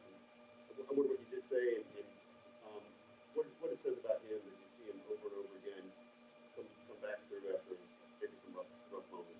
I mean, we're all still learning this game, and Pat being his fourth, fifth year, I can't even count him now. We've had a lot of fun games. It being his fourth year in the league, he's still progressing as a quarterback in the National Football League. Say it again. Yeah, so he's still progressing as a quarterback in the National Football League, and I think that is as with the reps, he's going to find ways to handle adversity. And all I can do in a situation like that is just be supportive, bring the energy, let him know that we still got 9 minutes left in this game to try and find a way to score and try to find a way to win this ball game. And I wasn't the only one. The offensive line, this offensive line is special. The mentality of this offensive line, week in, week out, especially when adversity hits, is special. And when we all rally together like that, it's a lot of fun. Travis Kelsey live right here on Sports Radio 810 WHB. We'll talk about some of the things that he talked about, but I want to make sure we get in at least a couple callers have been hanging online here for a second before we have to take our pre-midnight break. Then we'll talk to our friend Matt Derrick and all that. Is anybody else coming to the podium? Beards is locked in on the board, like maybe we have something else coming down the line. I think Kelsey had one other thing to say, but it wasn't. Nobody asked him the question. It was just something he started talking about. We will bring he's that. Done now. Let's snip that off and we'll play that also whenever we're on the other side of the midnight break. we'll bring you that later as well. So will you make sure we get whatever that last little snippet was from Travis Kelsey later, Beards? We'll play it back. In the meantime, though, Dan, thanks for waiting on hold. Dan, hit me with it. Hey, Josh, how you doing? How about the Chiefs? Travis Kelsey with the game-winning touchdown. How about that defense, Josh? 3 times, 4 down stops. A lot of grit, a lot of heart, and the strip fumble on the 1-yard line. And even though the run defense wasn't as good as it should be without Chris Jones, but how about it, Josh? 3 times the Chargers left about 9 points, decided to go for it on the 4th down, and decided they left about 9 points like Levi said on Metro Sports. Let's take care of let's enjoy this one. Let's take care of this Steelers. Take care of yourself, Josh. Appreciate it, Dan. Always good to hear from you. I'm going to keep it moving and go to Chad next. Chad, what's on your minds? Hey, guys, what's up? I wanted to talk about our run game and its how it's going to rear up its ugly head at us and cost us a game maybe later on down or whatever. Mm-hmm. But it hasn't gotten any better throughout the year, and I'm kind of 25 is kind of turning into a little bit of a bust on the first round. If you're going to not run the ball, then obviously don't draft a running back in the first round with your first-round pick. Yeah. And there's something, obviously, I've been trying to figure it out. We're always used to seeing 35 plus 30 points a game, and that's kind of gone away from it a little bit. But it's almost that defense, what they're throwing out there against our run game, it's almost like disrespectful to our run game because there's no effort to basically stop the run, and there's something on that line or the running back and the quarterback that they're doing that's tipping the hat that they're not running, they're passing, and it's giving Bosa and the D ends they're not even worried about the run. They're not even worried about it. There's no hesitation to slow up that pass rush with the run. And I am so sick of this read option coming out of the goal line inside the 5, and you're not going to run up and do an I formation and at least give your running back a chance to get a full head of steam. Yep. I'm sick of it. I am absolutely sick of it. And one more thing, and I'll go. They had Sam Mellinger on there with I forgot. They were talking about third downs a couple of games ago, how they were going through and asking Sam, well, would you pass or would you run 3rd, 6, and 8? Well, of course they were all pass because they were out of range for running. Sure. But it wasn't third down where they were having a problem. They would never go for it on 2nd down with the run when they were ahead of the chains. Yeah. They never, ever stay ahead of the chains with the run, ever. Chad, so Andy's got to fix it. Got to fix it. I have very little to fight you on there, and that's something that I will bring up on the other side. We have to take a quick timeout, but I agree with pretty much all of that, and I think there's a lot that we can unpack, and we'll continue to do so next on Sports Radio 810 WHB. You are listening to exclusive post-game coverage on Kansas City's home for the NFL, Sports Radio 810 WHB. Brought to you by Casey's own CBD American Shaman. Come on into your local shaman store for a free sample of stress-sacking CBD. Everything is better with the feather. Let me tell you about my other favorite Andy from Andy's Frozen Custard. He's from KC, never misses a game, and serves the world's finest frozen custard. Grab a Pick 6 from one of 9 area locations and tailgate at Andy's. Grab one today. Come see what's new at Robert Brogdon Buick GMC in Olathe. Get 0% financing on all new Buick models in stock, like the 2021 Buick Enclave and the 2022 Buick Encore GX. Or drive away in a new GMC that's just arrived, including Yukons and Sierra HDs. At Brogdon, they pay top dollar for trade-ins. Come see what your vehicle is worth. Visit robertbrogdon.com or come see them in person on I-35 in Santa Fe and Olathe. Must qualify and finance through GMF for special APR. Hey Kansas City, it's Dustin Colquitt. Did you know that on average, Americans spend about 15 hours shopping for a car? That's almost 5 football games. If you have better things to do with your time and want to avoid stress, check out the concierge service at OneRequest.com. The OneRequest concierge team will find your car, negotiate the deal, review the paperwork, and arrange delivery. You got a trade-in? They'll handle that too. Experience car shopping made easy at OneRequest.com. Don't forget, that's OneRequest.com. Hey guys, this Christmas, give her the next best thing to wearing nothing at all with soft, silky, naturally nude pajamas. Available exclusively at Pajamagram. Sensuous and smooth, naturally nude pajamas feel just like her soft skin. Even more alluring than lingerie, the texture and touch of these pajamas is so seductive, just like me, that you'll love the feel of them, and so will she. Leave nothing to the imagination. With naturally nude pajamas, she'll love the feeling of wearing next to nothing at all, and you'll love the way they look. Best of all, Pajamagram does the wrapping for you with free gift packaging. Order now for guaranteed delivery by Christmas. Plus, they're backed by a 100% lifetime guarantee. No risk, just pure luxury. In a year filled with the unexpected, get her something she can count on. But you need to order today because last year they sold out before Christmas. Here's what you do. Go to Pajamagram.com right now. That's Pajamagram.com to order naturally nude pajamas. And tell them Stephen St. John sent you. The Whole Person connects people with disabilities to the resources they need to live independently and enjoy the many opportunities this great city provides. We're focused on creating a fully accessible community where opportunities and choices are not limited by disability. The Whole Person delivers programs and services that enhance the confidence of people with disabilities by providing the skills needed to live, learn, and work in the Kansas City Metro. The Whole Person serves both Missouri and Kansas. Learn more by visiting thewholeperson.org. If you're interested in building a great career, the Missouri Army National Guard is interested in you. The Guard will pay you to train for a wide range of jobs, such as engineering, combat arms, logistics, transportation, and military police. The skills you'll learn are needed in the Guard and are in high demand in the civilian job market. Plus, you may be eligible for a $20,000 bonus and student loan repayment. Visit NationalGuard.com today. Sponsored by the Missouri Army National Guard, aired by the Missouri Broadcasters Association and this station. Premier Mazda of Kansas City, where you can count on saving thousands. The Season of Discovery sales event is going on right now. The all-new 2021 Mazda 6, the new 2021 Mazda CX-5, and the new 2021 Mazda CX-9, all as low as 0.9% APR for up to 36 months. Premier Mazda of Kansas City is your local source for amazing deals on your favorite vehicles. That's why they're the #1 Mazda dealer in KC. Premier Mazda of Kansas City, home of the Premier Promise. Right past State Line and 135th or at PremierMazdaKC.com. See dealer for details. Do you really want to go through another year with that awful joint pain? Don't do it. Resolve right now to get yourself moving again for 2022. Hey, this is Stephen St. John. It's time to call QC Kinetics, non-surgical regenerative treatments for joint pain. We're talking lasting results using natural biologics. No surgery, no pain meds, no steroids, and no downtime. This is really exciting stuff. Regenerative restorative treatments that actually encourage your body to heal itself using highly concentrated natural biologics. Patients rave about it for hip pain relief, knee pain relief, shoulder and back pain relief.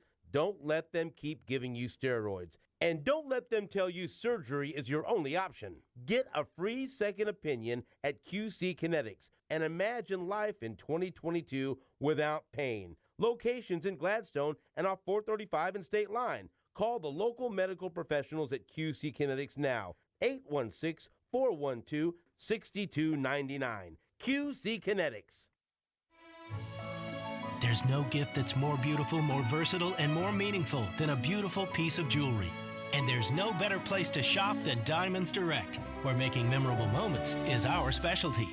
This holiday season, we've put together our most impressive selection of can't-miss gifts. Rings, earrings, pendants, bracelets, bands for every taste and every price range. And to make it easier to splurge this season, we're offering 4 years, zero-interest financing on any holiday purchase. So that $5,000 Eternity Band is just over $100 a month. And that $10,000 designer diamond ring, just around $200 a month. With this special offer, everything's affordable. So come to Diamonds Direct. Let our experts help you choose that perfect headliner gift for this holiday season. Get holiday store hours, directions, finance details, and see our online gift guide at diamondsdirect.com on approved credit.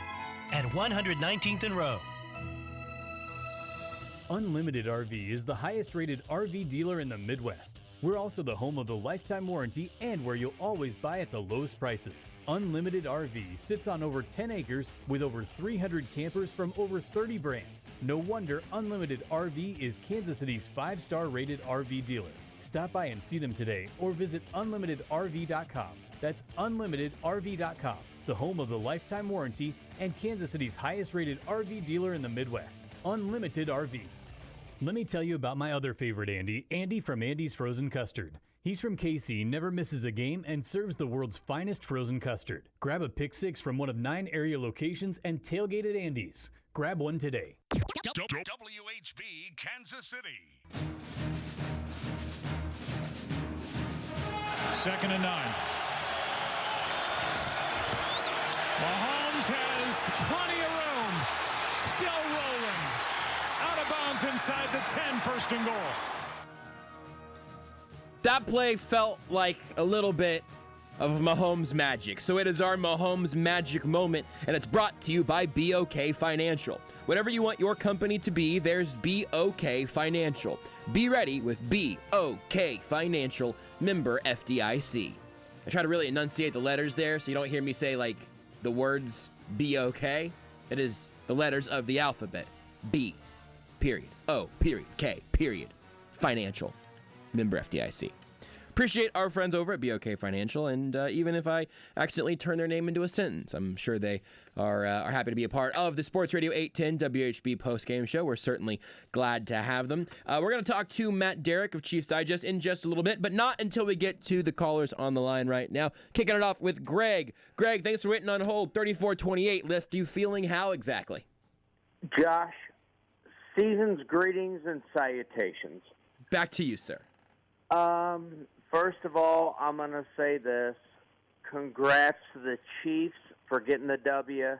My heart goes out to L'Jarius Sneed because throughout the entire game, I was thinking about him the entire time. And Chris Jones and the guys that couldn't be in there because everybody knows this game, it really means, I don't want to say the season, but it's huge. And for those guys that couldn't be on the field, everybody else had to pick up their game. So I was so glad just to see them fight, and I know that the fandom is, when things are going bad, just to throw in the towel and, female dog about things, but you just got to have, like Travis Kelsey said, hope. You got to have faith. You got to have faith in your guys that they're going to do what it takes to get the job done and win the war. And, man, I'm going to tell you, you got to tip your cap to our guys because tonight's like hitting the lottery. Don't worry about how much it's worth. You hit the lottery. We got that W. We go into the holiday feeling good. And, when we come out of the holiday, we're going to be better because we're going to have Chris back. We're going to have L'Jarius back. We'll have Willie back. We're healthy going into the home stretch. So you got to feel good about where we're at. What do you think? I think you're exactly right, Greg. I appreciate the call. I also just want to acknowledge, I think it's hilarious that Greg censored himself on the one word of the two that he could have not said, censored the one that would have been more okay to say, and didn't censor the previous one. I appreciate Greg's passion. We got a handle. We got a dump button. It's all right. No worries, Greg. This is a friendly place. And I think he's absolutely right. I also appreciate him mentioning the fact this is going to be the game. Holy bleep. This is going to be the game that, or as Greg would say, no, I'm kidding. The game that will take you through Christmas, and Merry Christmas, Happy Holidays, whatever you celebrate. I hope you're having a wonderful this part of the season. I'm going to be a year older. Not a year older, but I guess, a week older, but I'll have an extra year in there. By the next time we do this again, I love Christmas. I love this stretch of days because I get my birthday and then Christmas Eve and then Christmas again. It's a great trio of days for me. Always has been. But we're going to get to ride this into the game on December 26th against the Pittsburgh Steelers. And I think Greg is absolutely right. 10 days from now, this team is going to be better than it was tonight. There is no concern whatsoever in my mind anywhere of like, oh man, well, once those guys come back, is there going to be an issue of them getting back to... No. Putting Chris Jones, Willie Gay, and L'Jarius Sneed back in this defense is going to be a wonderful jolt. And I think you're going to see the defense look a little bit more like the version of the defense you saw for the last 6 games or so than the defense you saw tonight. And the defense you saw tonight, please do not get me wrong, the defense you saw tonight did their job. They kept this one within striking distance of the Chiefs' offense. I said this earlier. I stand by it now. I think this might have been the most complete game the Chiefs played this year. Or at the very least, it felt like an even one. The offense has had a couple of games where they've been more just ravenously productive, and the defense has certainly had better games when they've had their entire starting lineup out there, right? But tonight, both sides had a lot of hits, a couple of misses, and you get a 34-28 game that feels like a team that is just on the doorstep of being in an incredible place. It's just nice to have that back again. Beard says he has another stat. Give me Beards' stat of the day for the third time. This is actually Max Sween3382 stat on Twitch. I'm stealing it. Thank you, Mac. I went to go and confirm this. This has not been updated on ESPN's stats page yet. Tyreek Hill and Travis Kelsey are 1 and 2 in the AFC in receiving yards. Well said.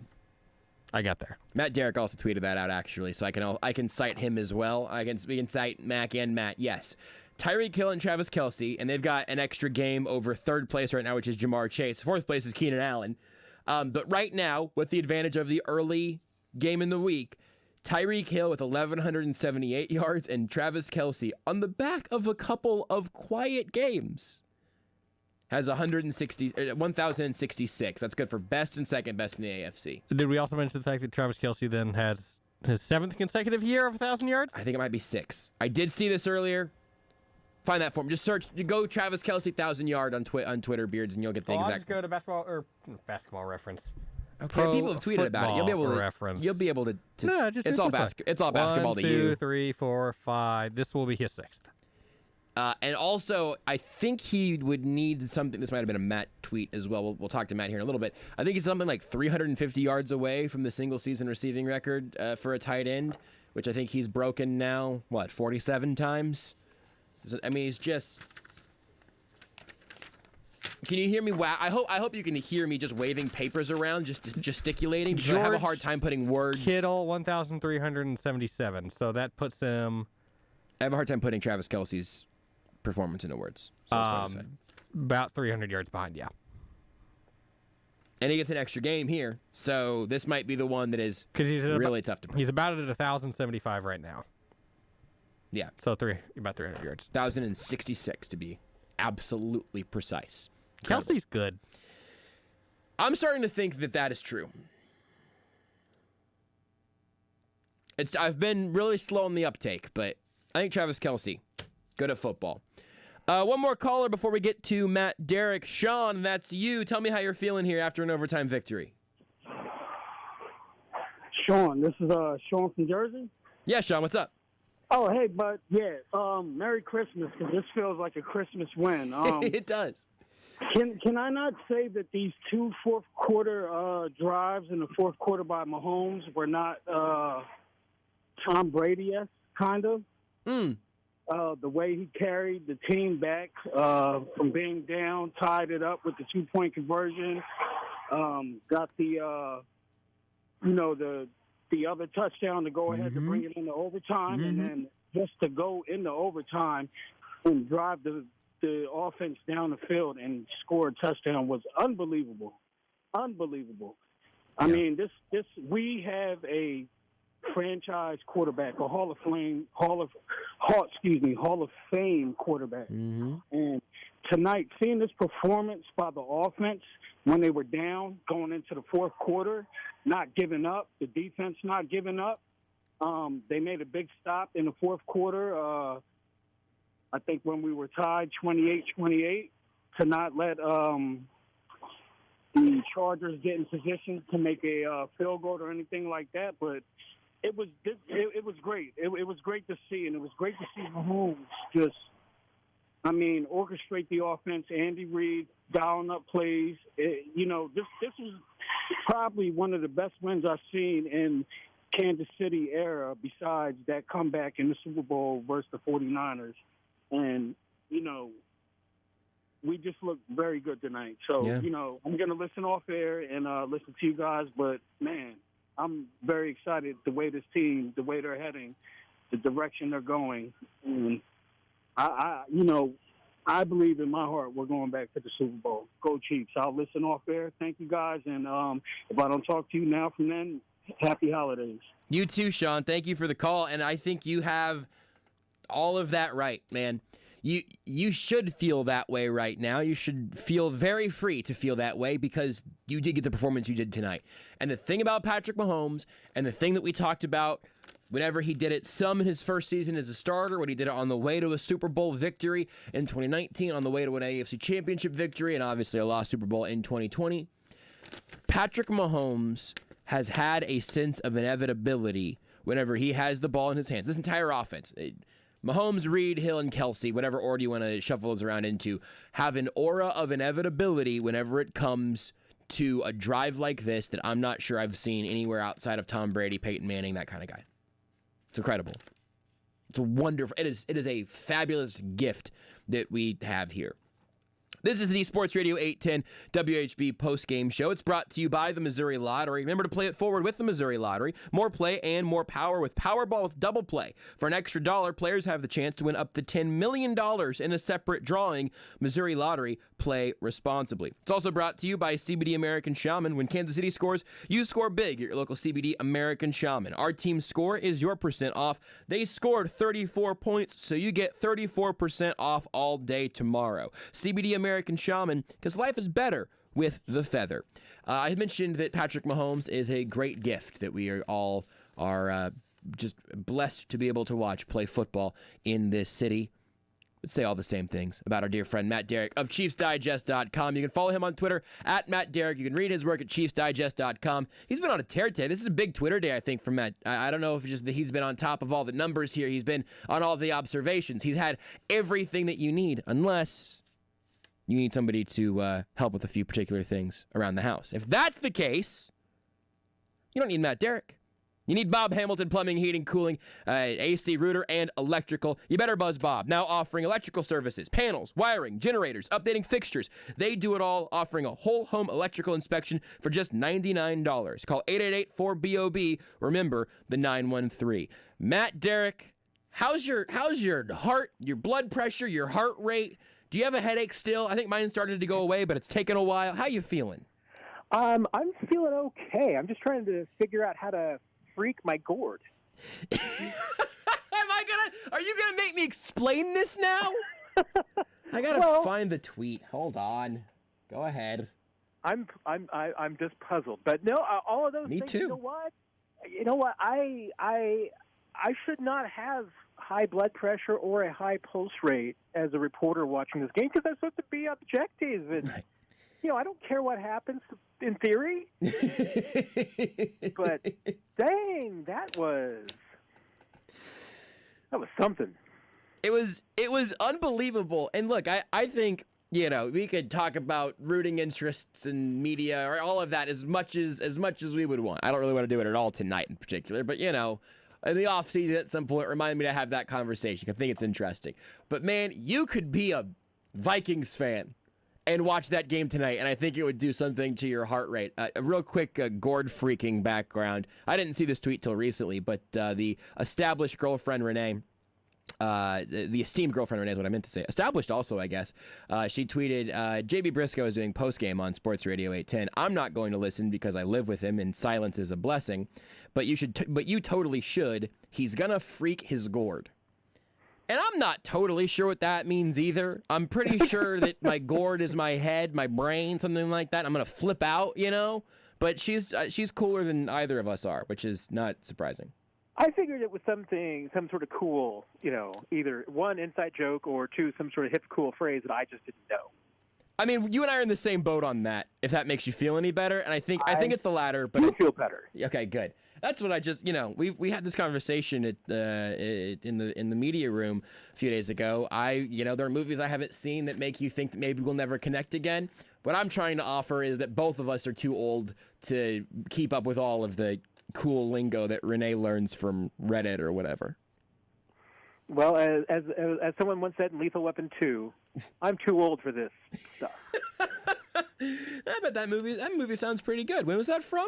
I don't think I've ever heard of it. They made 2 of those? Let's start with the offense here, because I do think that for the first time in a while, that's gotta be the headline. Yeah, do you think the offense carried the team tonight? I think they get the credit tonight. I really do.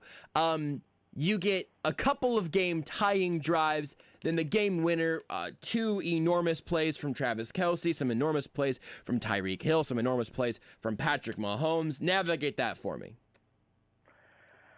I'm just breathless looking at the box score, because I look at 400 yards passing for Mahomes. I see 191 for Kelsey. I see 148 for Hill. I see 3 touchdowns. Was there anybody else on the field? I know there was an offensive line. Yeah.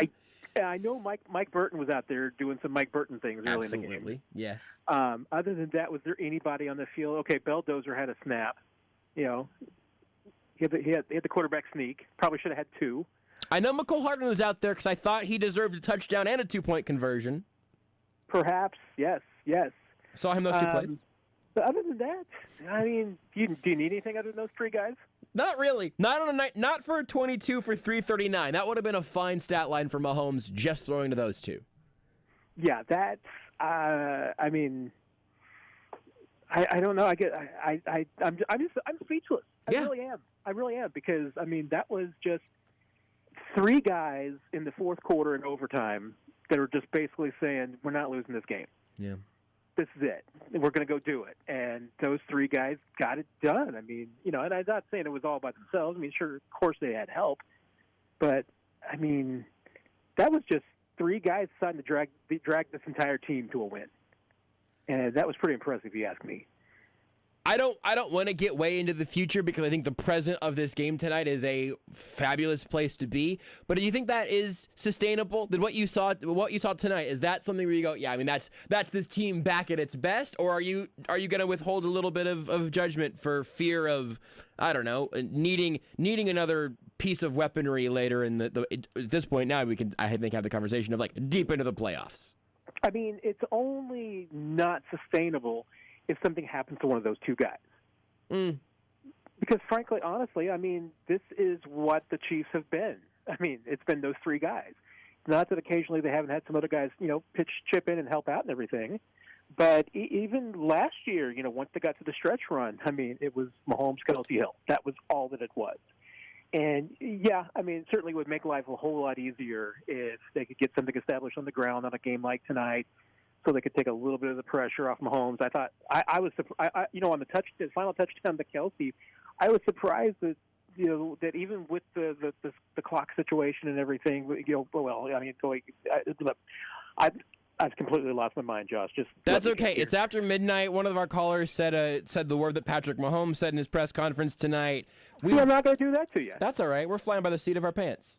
But no, but that last play, I thought the Chiefs would probably call a run play just to give Mahomes a breather, because he looked totally gassed at that point. But, you know, no, just had to go for the throat, and that's what they do. I mean, this team, and it's whatever you have, whatever you want to call it. If you want to call it swagger, you have to insist on calling it that. I guess we'll call it that. But I don't know what it is. This team has just got it. It's got it, Josh. It's got it. Well, that's also kind of the funny and sort of frustrating thing over the last several weeks, is that it's felt like it hasn't always or has very rarely been there, which is still very vague and not very helpful in terms of understanding how a football team is operating. But tonight, it very clearly was there. Also, now, I mean, I don't know if I can just let you wax eloquent on Travis Kelsey and Tyreek Hill. You tweeted this earlier. We mentioned it last segment. Tyreek Hill and Travis Kelsey, first and second in the AFC in receiving yards right now. Travis Kelsey talked in the postgame about, you know, feeling 22 and not 32, and Tyreek Hill had that like unspeakably confusing Matrix Resurrected style viral marketing campaign catch that had to be a glitch, because otherwise I don't know how that ball lands in his arms. Can you talk enough about those two guys and their individual performances? Not and as an excuse to not talk about what the Chiefs don't have, but what they do have and what those two guys have been. Well, and you're talking about when the Chiefs didn't have it there for a while. And one of the reasons why they didn't have it is that those guys were dropping football. I mean, those guys were making mistakes that they just don't normally make. And point to me the mistake that either one of those guys made tonight, because I didn't see it, especially with just a couple of the catches that they had. I mean, Hill's catch, the two catches that I'm thinking of, one you've already mentioned, he was going to get the gain anyway because of the pass interference, but somehow he still managed to catch that football. Yeah. And then he catches what I think was about 148-mile-per-hour fastball. Yeah. And I don't have next-gen stats on that, but trust me, it was about 148 miles an hour. Yeah. And just snares it. I mean, and that's the exact same pass that it seems like in the last few weeks and months that has been bounced off somebody's hands and going for an interception. Didn't happen tonight. I mean, it seems like those guys had to stick them. Yeah. I mean, the 148-mile-an-hour fastball to the face goes off of his face mask in unlucky weeks past and gets picked off by the Chargers. Like it just seemed like that's what would have happened at any point a month ago. Yeah. And this seemed, I mean, you know me, I love the reversion to the mean phrase. Mm-hmm. And I honestly, I felt like that if the Chiefs ever had a reversion to the mean after some of the fluky interceptions they had earlier in the season, that they were going to get some to go their way. Yeah. Maybe tonight that was it. I mean, they had 2 or 3 catches that you could probably certainly say were not necessarily 75% completion likelihood. Mm-hmm. Probably a little bit less than that.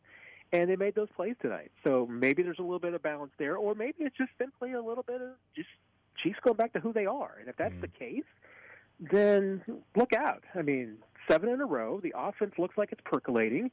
The defense wasn't fantastic tonight, but you know what? They made the plays they had to.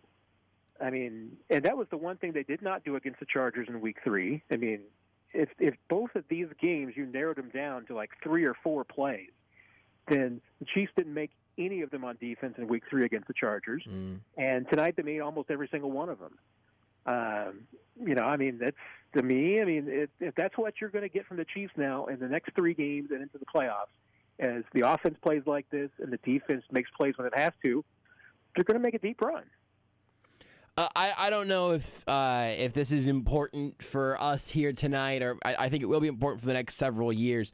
But I'm in on Justin Herbert, like just about as much as I can be. He's not had a perfect season. He had a rough stretch. He is not a perfectly formed or flawless quarterback to this point. He's also absurdly young still. Did you come away from this game with a similar feeling that I did, which is like a real genuine joy that we're gonna probably get to watch these two quarterbacks play, I don't know, 20 games against each other that might feel a little bit like this one? Yeah, I typically live with, I think, 1 foot in an old man football and 1 foot in young man football. Mm-hmm. I see both sides, and I probably have been listening to a little bit too much of the old man football voice that says, Justin Herbert's not as good as his numbers look. Mm-hmm. He's just not quite got it. He gets a little, maybe gaudy stats, but doesn't really have it. I don't know. I think he's got it. Yeah. I mean, I think he's just a winner. And, yeah, I mean, if you can make some of the throws that he makes, I mean, he had a couple of those tonight that, he and Mahomes and Rodgers and Brady are the only kind of guys that make those throws. Yeah. I mean, I was asked this on the Border Patrol earlier this week, and I kind of hedged, and and I certainly said he's probably top 10, but not top 5. Gosh, he's getting closer and closer to the top 5 if I'm not putting him there already. Yeah. And I mentioned this at the top of the show, but maybe it's not right now, and maybe it's not next year. Maybe it's a couple years from now. I do not have a hard time at all envisioning a world a couple of years down the road where everybody pretty much just understands that the best 2 quarterbacks in football play in the AFC West. And I'm not guaranteeing that that's where it's going to end up, but it feels like that is a legitimate possibility. And as a couple callers mentioned earlier, the Chiefs have 1-1.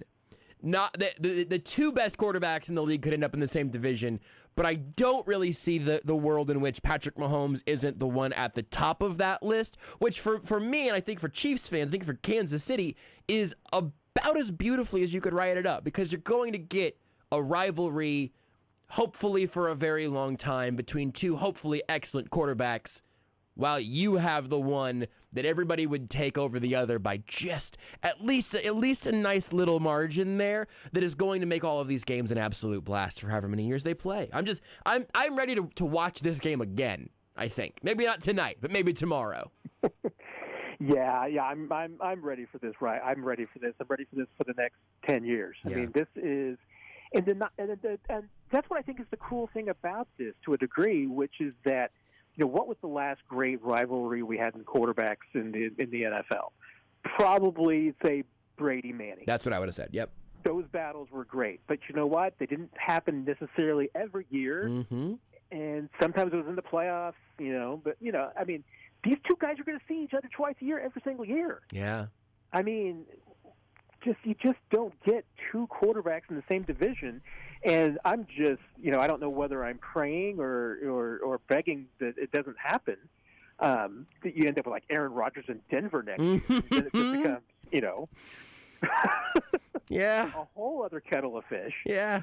But no, I mean, this should be cool. I mean, the Chargers are certainly, I think, built to be a challenger to the Chiefs. They've still got a few things to work on. We'll talk about their coach another day.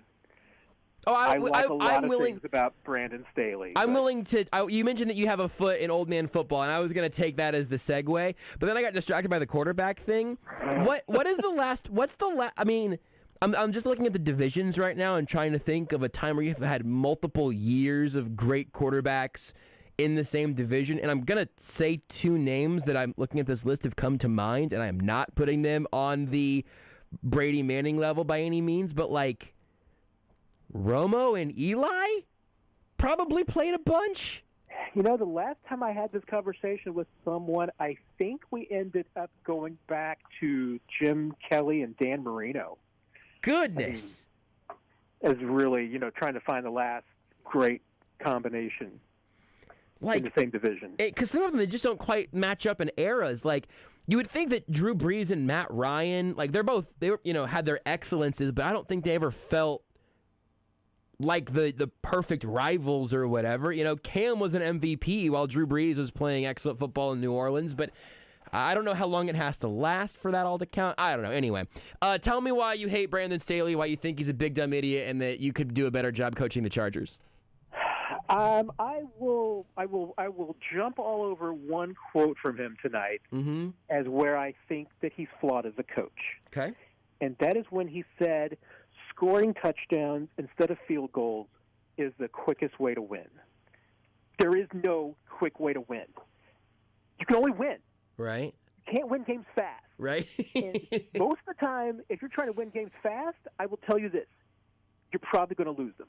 Mm. And, I mean, this, like I said, this is me with both, leg, 1 foot in old man football, trying to be 1 foot in the modern game. Mm-hmm. I would have kicked field goals on both those opportunities for Brandon Staley. And I was 50-50 on Andy Reid's decision. I understood it. I probably would have kicked the field goal to take the lead, but I understand it. Mm-hmm.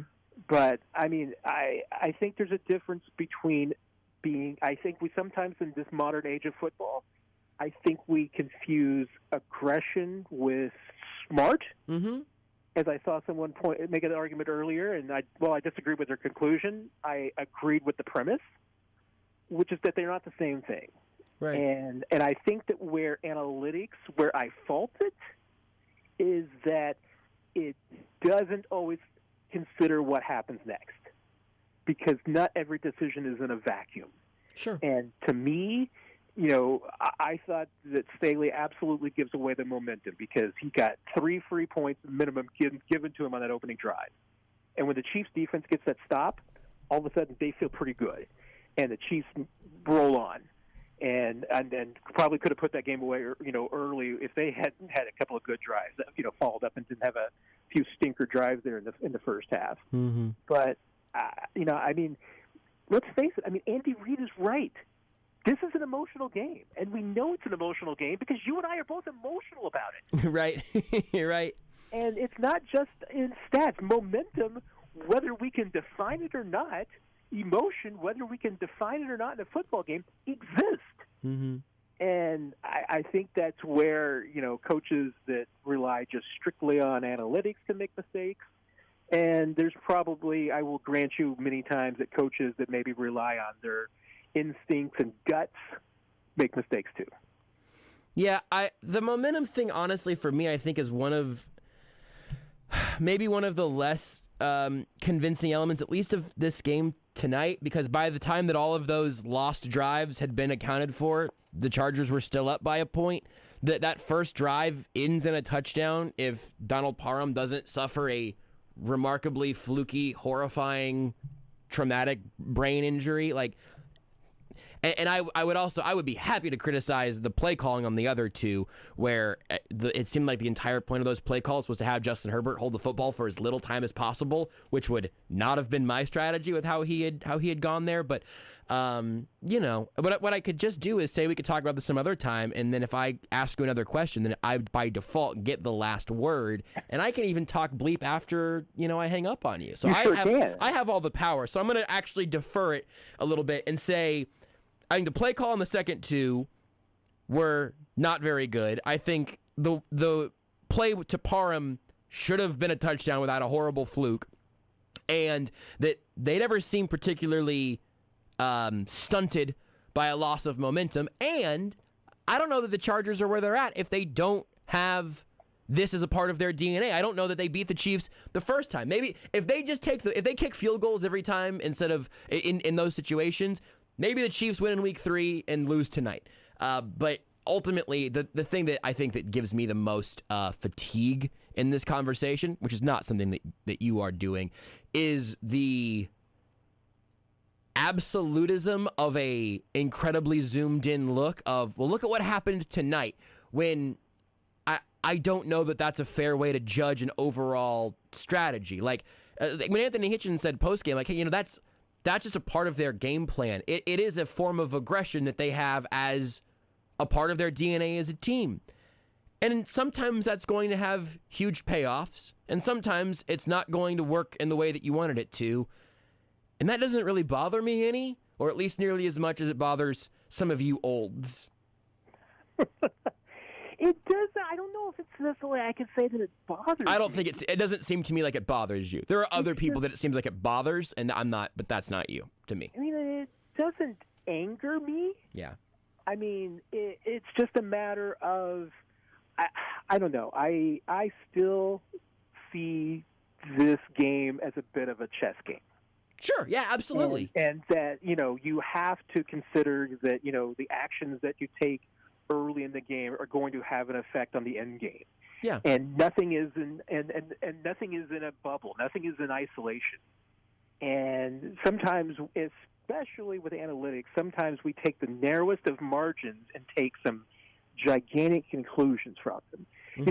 There's one, I was looking at the numbers earlier. I believe that the advantage on one of those fourth downs that the Chargers went for, the advantage by going for it versus kicking was 0.9% difference. Mm-hmm. That's not an absolute guarantee. You can say, by God, you have to go for it there. And and remember too. I mean, we've talked about this before. My other problem is that having a 0.9% chance of an increased chance of winning the game against the Chiefs in that situation is not the same as having a 0.9% chance against the Jaguars. I mean, if you had fourth down against the Jaguars, I'd probably go for it every single time because they're not going to stop you. A lot of the go models do account for things like that, though, in fairness, of the team that's running the play or who they're going up against, et cetera. It's I don't know how much of it is 100% quantifiable, but some of that stuff gets baked in at least.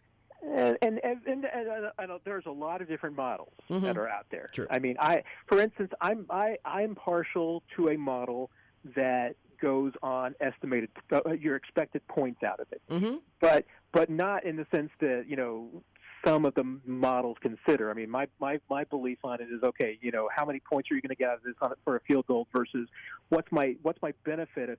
If I'm going to go for it and my expected points out of this is 3.2 points on a for going for on fourth down getting a touchdown, and I have feel like a 98% chance of my guy hitting a field goal for 3 points. Mm-hmm. I might go ahead and take the 3 points in the hand rather than go for the 3.2 in the bush. I mean, this is a very, very dumbed-down version of it so that we can be over before 1 a.m. Right. And you and I will be. This show may not be at the pace that we've established tonight. I mean, like the Chiefs absolutely take analytics into consideration, but it's just that Andy Reid has a different take and a spin on it than like a Brandon Staley does. Mm-hmm.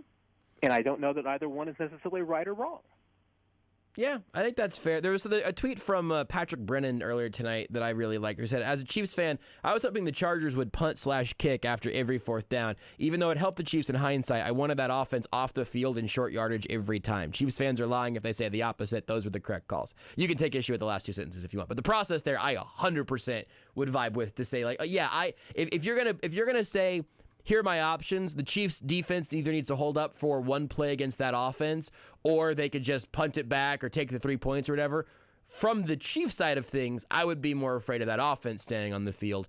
Maybe that is subjective. I don't necessarily even think it all needs to be about the numbers of the analytics, because that always gets very diluted. I think as a strategic thing and as a psychological thing, I think it's kind of interesting. I think it's interesting on a lot of levels. I would definitely agree with the idea that all of this is a chess game, but if you had a 54% chance to turn one of your pawns into a rook, but a 44% chance of losing that pawn completely, I would be inclined to go ahead and take that gamble. Sometimes you're going to lose your piece. It doesn't bother me. I don't lose sleep over that, really. When if the process is good, but things get judged on results instead of processes all the time. So. Well, this is my one, the regret of not being in Los Angeles tonight is that I would have liked to have asked Andy Reid that question, which is, what would he rather teams do? Would he rather teams go for it on fourth down and try to go for touchdowns, or would he rather than his opponent settle for a field goal? Yeah. I think Andy Reid would say he'd rather than go for it because he's going to trust his defense to get a stop. Yeah. I agree that he would say that.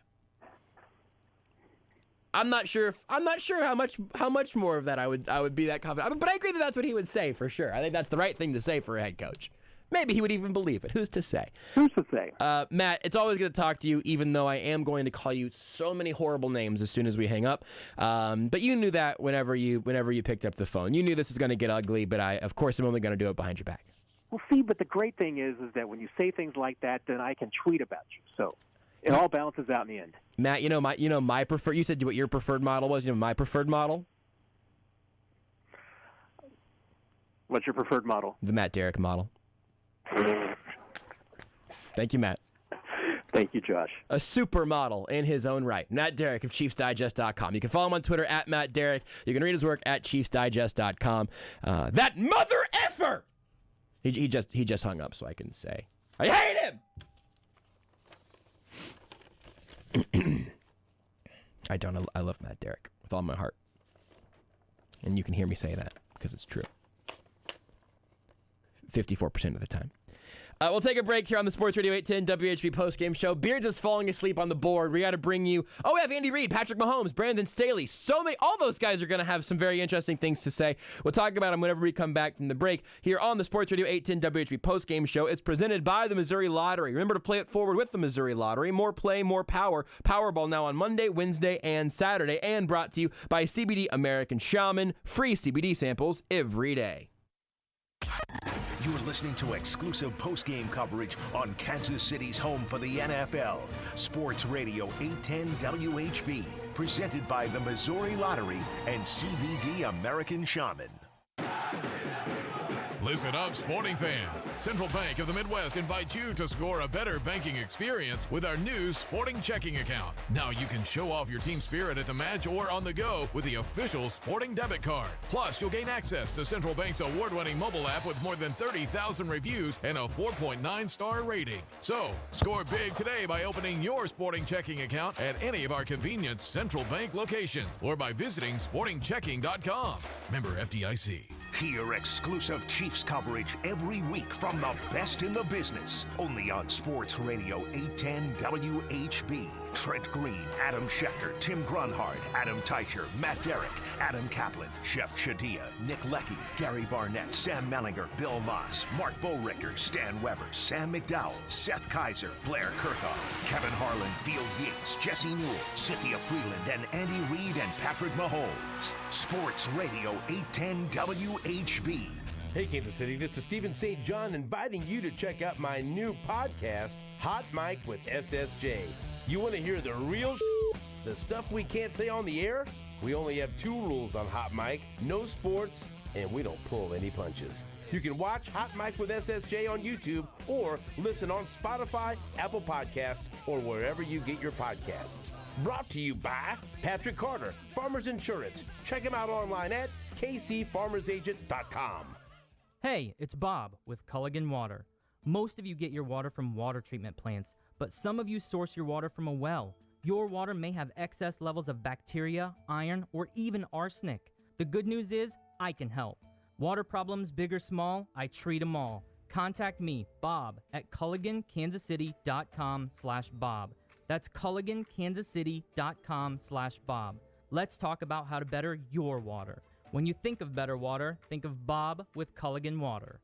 We're with KU basketball coach Bill Self. And, Coach, it's time to get your holiday gift cards from the Salty Iguana. Finally. Happy holidays. This year, buy $50 worth of Salty Iguana gift cards and get a $25 Salty Iguana gift card free. Salty Iguana gift cards make great gifts. Yeah, naughty, nice, doesn't matter. And when you buy $50 in Salty Iguana gift cards, you get a $25 gift card free. It's the Iguana's way of saying thank you for the last 31 years. Happy holidays from the Salty Iguana. Aristocrat Motors Pre-Owned of Lee's Summit would like to wish you a very joyous holiday season.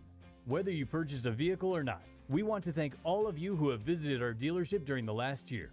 It was a pleasure to meet you and to show you our facility and our inventory. If you're in the market for a quality pre-owned vehicle, come experience the quality of Aristocrat Motors Lee's Summit, 704 Southeast Oldham Road, or online at aristocratmotorsls.com.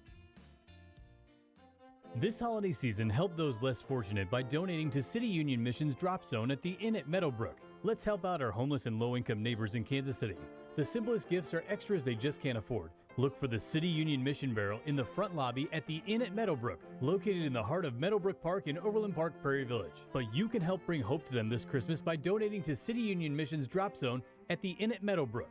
Be a blessing to our homeless and low-income neighbors this holiday season. Clogged drain? Leaky faucet or toilet? Dealing with a plumbing emergency? Homeowners who care call Kate's. And if you call today, the service call is free.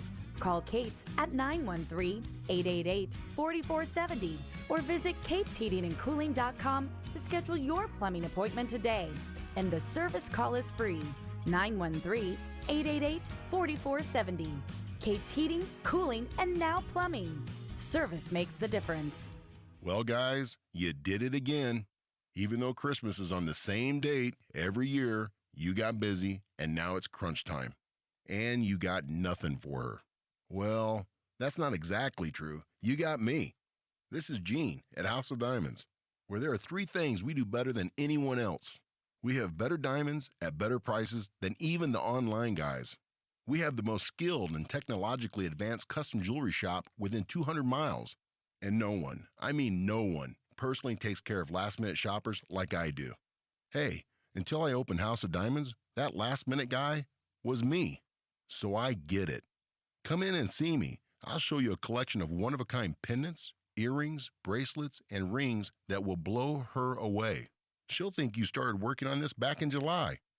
Fellow procrastinators, I've got your back. Come see me at House of Diamonds. House of Diamonds on the southeast corner of College and Quivira. The Kansas City Comets are back in action this Sunday afternoon at 4 p.m. against the Baltimore Blast at Cable Dahmer Arena. The Comets have started the season 3-0 and currently sit atop the MASL Central Division.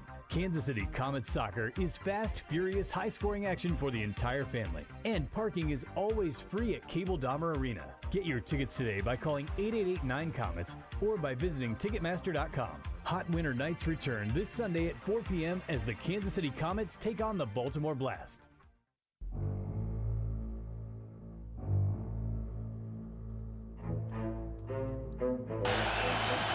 Third down and 10. Mahomes airs it out. Tyreek Hill. Pass is caught. A flag on the play, but the catch was good anyway by Hill. That play didn't make any sense, but Patrick Mahomes and Travis Kelsey, Patrick Mahomes and Tyreek Hill, it's late, made it happen. An unbelievable pitch and catch there from Mahomes to Hill, and that's good for our play of the game, brought to you by Central Bank of the Midwest. A truly unbelievably impressive play for an unbelievably impressive bank, Central Bank of the Midwest. On that note, it's now time for us to hear from Andy Reid and Patrick Mahomes. We will start with the head coach. We'll get to his opening statement in mere moments, but first...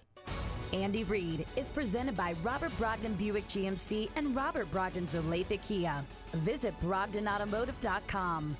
And by Andy's Frozen Custard. Let me tell you about my other favorite Andy. Andy from Andy's Frozen Custard. He's from KC, never misses a game, and serves the world's finest frozen custard. Grab a Pick 6 from one of 9 area locations and tailgate at Andy's. Grab one today. We'll start with the opening statement from Chiefs head coach Andy Reid. He had a lot to say before he even opened it up to questions. Here's the Chiefs head coach. Okay, what a game. As far as the injuries go, really don't have much for you at all, other than the guys, Chris, Willie, Legarius, missing from our defensive side of the ball, and Josh from the offensive side. I'm proud of the guys that stepped up and did a nice job in their place. Our fans were incredible. A lot of red here, which is a beautiful thing, always. Brendan Staley, what a great job he's done with the Chargers, and I might have just said his name. Did I say it right? Okay, good. I'm losing my brain here. But what a great job he's done with this team. And it was a battle.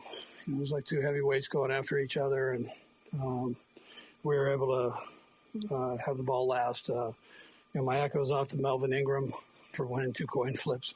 And here he comes back to a team that he loved for all those years, and had an opportunity to put on the uniform of his rival, one of the rivals, and do such a nice job for us. So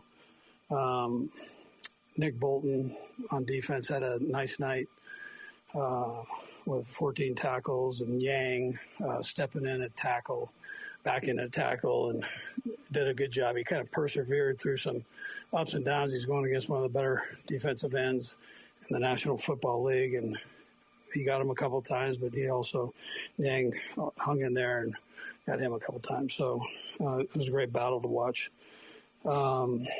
Offensively, Pat, you got an idea when things, he just keeps firing, and that's the part you love about him. He's never out of it mentally of a game. He just keeps rolling 400-plus yards. Tyreek Hill was unbelievable with the job that he did. His energy level, man, I wish I could tap into that, man. He's unbelievable with endurance, quickness, all those things combined, speed. And then for the old man, Kelsey, when everybody's talking about him losing a step or being off his game, here he steps up and looked pretty fast to me, man alive. He was rolling.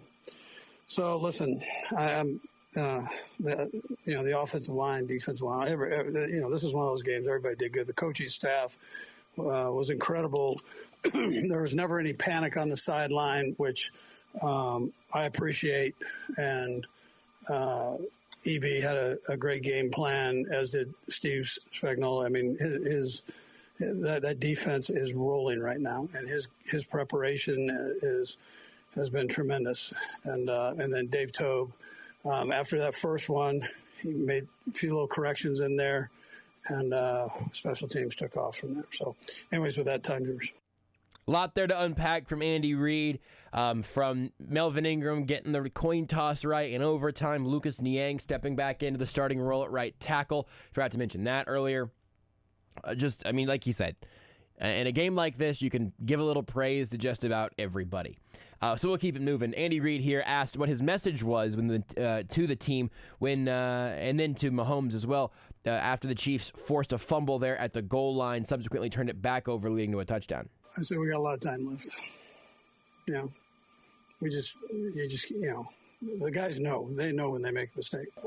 He missed Hardman on the fourth down play, and then the interception when you guys were backed up. It was Pat moving that play. Yeah, so listen, he keeps firing, and so he wants to know what went wrong. He normally knows himself, and so you just talk to him and make sure he just stays with it, and get whatever mistake is taking place, just get it corrected and move on. You hear Andy Reid there talk about making sure that Mahomes stays with it. He mentioned in his opening statement there that he's never out of a game, obviously. He was also asked if he's at the point right now where he knows that nothing is going to throw Patrick Mahomes off his game. Yeah, always. Yeah.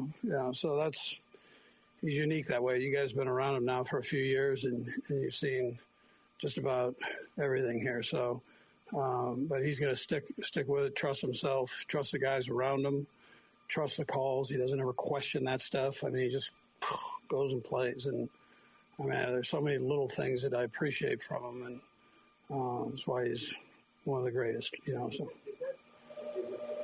guess is it harder to understand than it might appear? I mean, it's not just something the guy snaps his fingers and does. Yeah, you're playing against a good football team, so not everything's going to be perfect.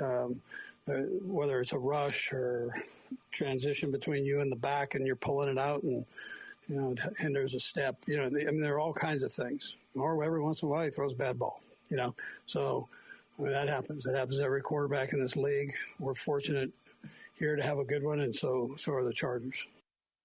He's right, and they both do, and sometimes it comes out of your hand weird.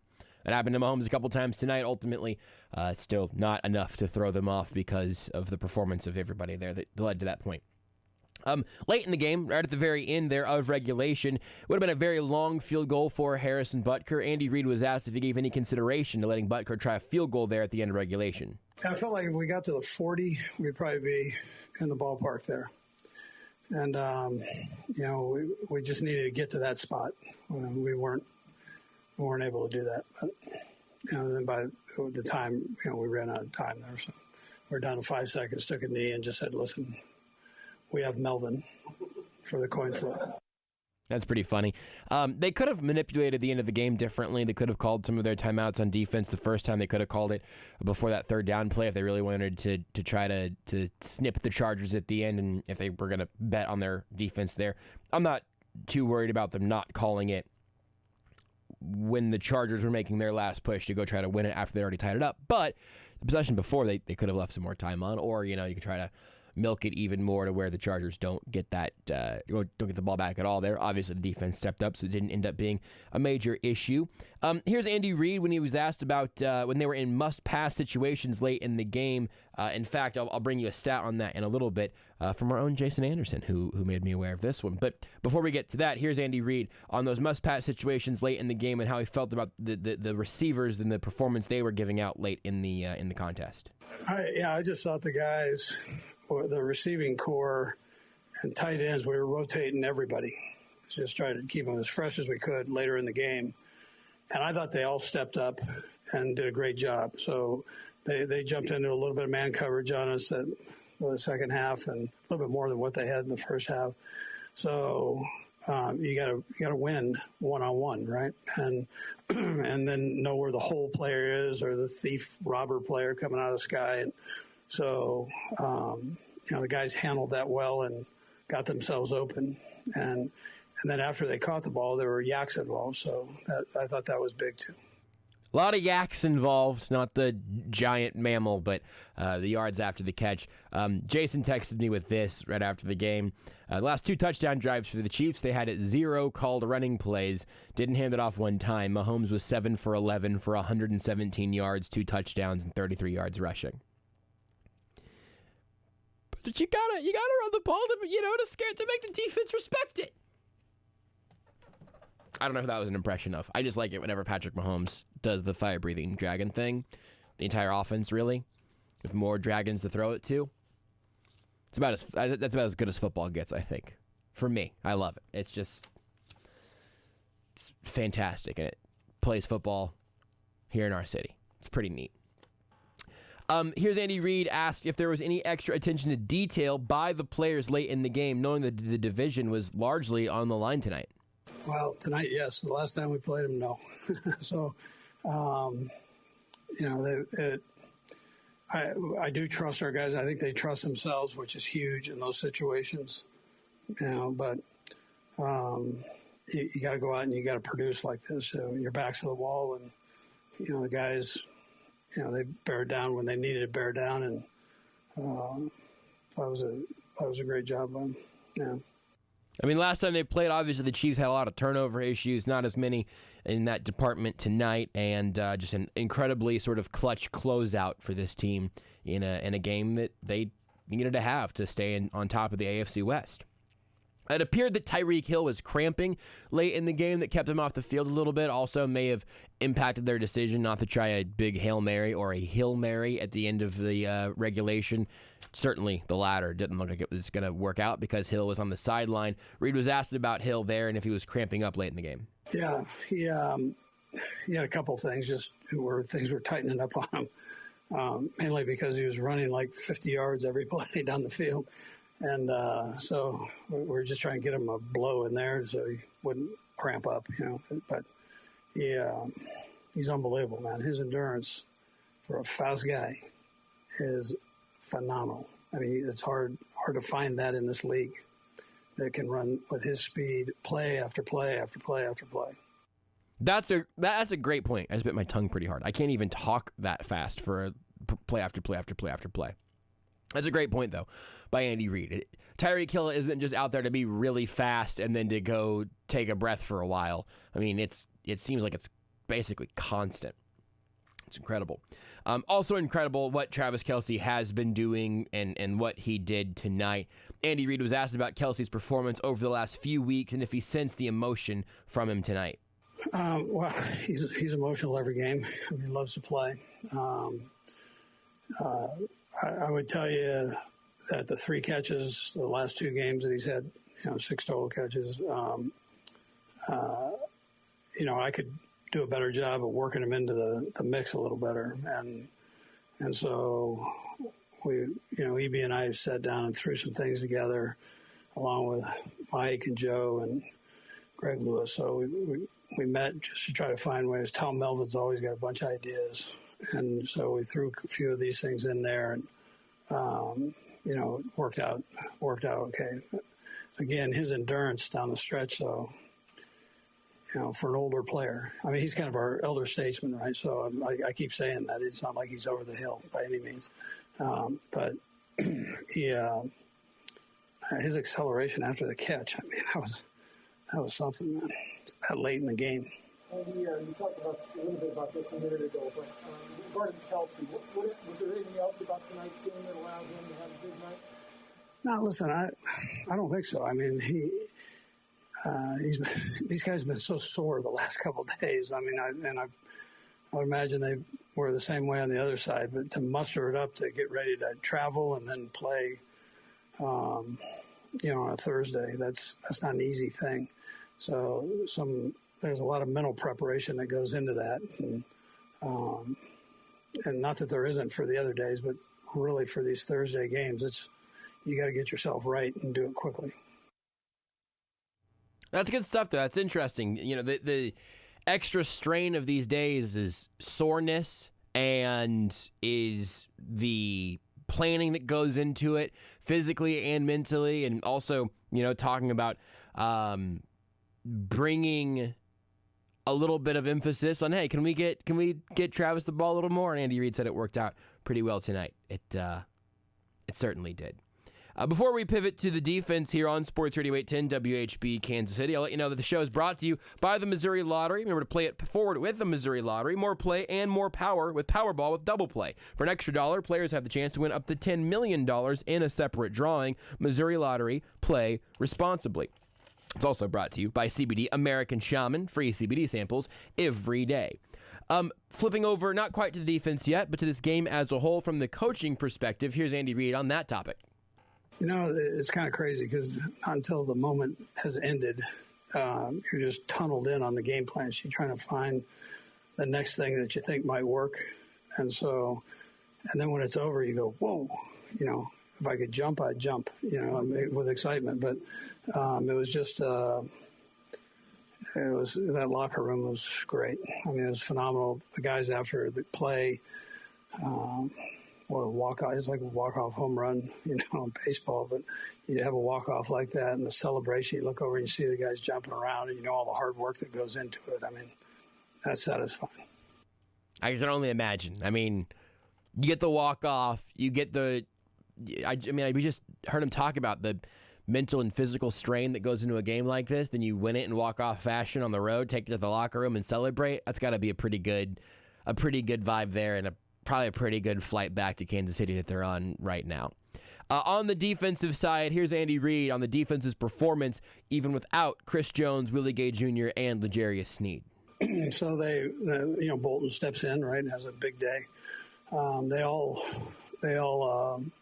picked up the pieces, 56, 49 back there again, starting, and did a nice job. You got 21. I mean, the guys. So, and making plays, just going, no hesitation. It'll be good to get them back, though, all those guys. Follow up on Nick Bolton. In your conversation with Steve Spagnuolo, just how much has Bolton reminded you of a veteran here in his first year? Yeah, listen, he's gotten better every opportunity he's had to play, and he's got a bright future down the road. Veach did a nice job bringing him here, and Brett and his scouts have just really studied him. He's a great kid. He doesn't say a whole lot, but he knows what he's doing, and the guys know that. The veteran players know that. And then he's a sure tackle. He had a couple tackles down the stretch there, as did 21. I mean, those are sure tackles right there. I mean, Yeah, I mean, it's a good game, really, really good game for Nick Bolton. And again, I mentioned this earlier on, but I think his best play of the night was a pass breakup. That it's the type of thing you want to see more and more from him as he continues to grow as a young player in this defense. Here's Andy Reid on the topic du jour of the Chargers' late down aggressiveness. Here's Andy Reid on the Chargers' decision to continue going for it on fourth down, and if that changed anything from his perspective. Yeah, so that's what they do. I mean, they do it with everybody. It wasn't just us. I mean, that's one of the things that we knew that coming into the game, that if it's fourth down, the head coach has said it. He said that's like third down to them, right? So, but you got to stop them. And so our guys got enough of those to help. And we kind of went through the same thing. So we've got stopped too. But, it's a long field to drive. But both teams ended up driving the length of the field with pretty good drives. So.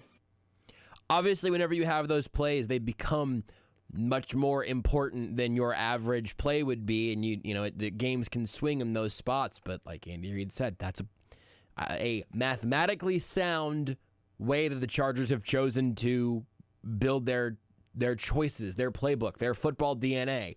And the first meeting, it served them well, and the 1 4th down they went for. As their team continues to evolve, I think Staley's going to stay aggressive. Is aggressive always going to pay off? Absolutely not. You're going to have times like tonight where it feels like you left points on the board. You're also going to have games where you feel like you're stealing points because you're maximizing every single one of your possessions. Tonight, the Chiefs made those stops in those moments. had some good luck, and the Chargers ultimately were on the wrong end of that. Stuff like that happens in every football game all the time. Last thing here from Andy Reid. He was asked what his message is to the team going into this weekend where they're actually going to have another weekend off. I wasn't giving them any time off. No, I am. But you're like, yeah. So anyways, they're getting a little time off. Be safe. Be smart who you hang with. Be safe. And then the leagues, we went over all the new rules. Rick did just now. So they would know what's expected. Rick there is Rick Burkholder.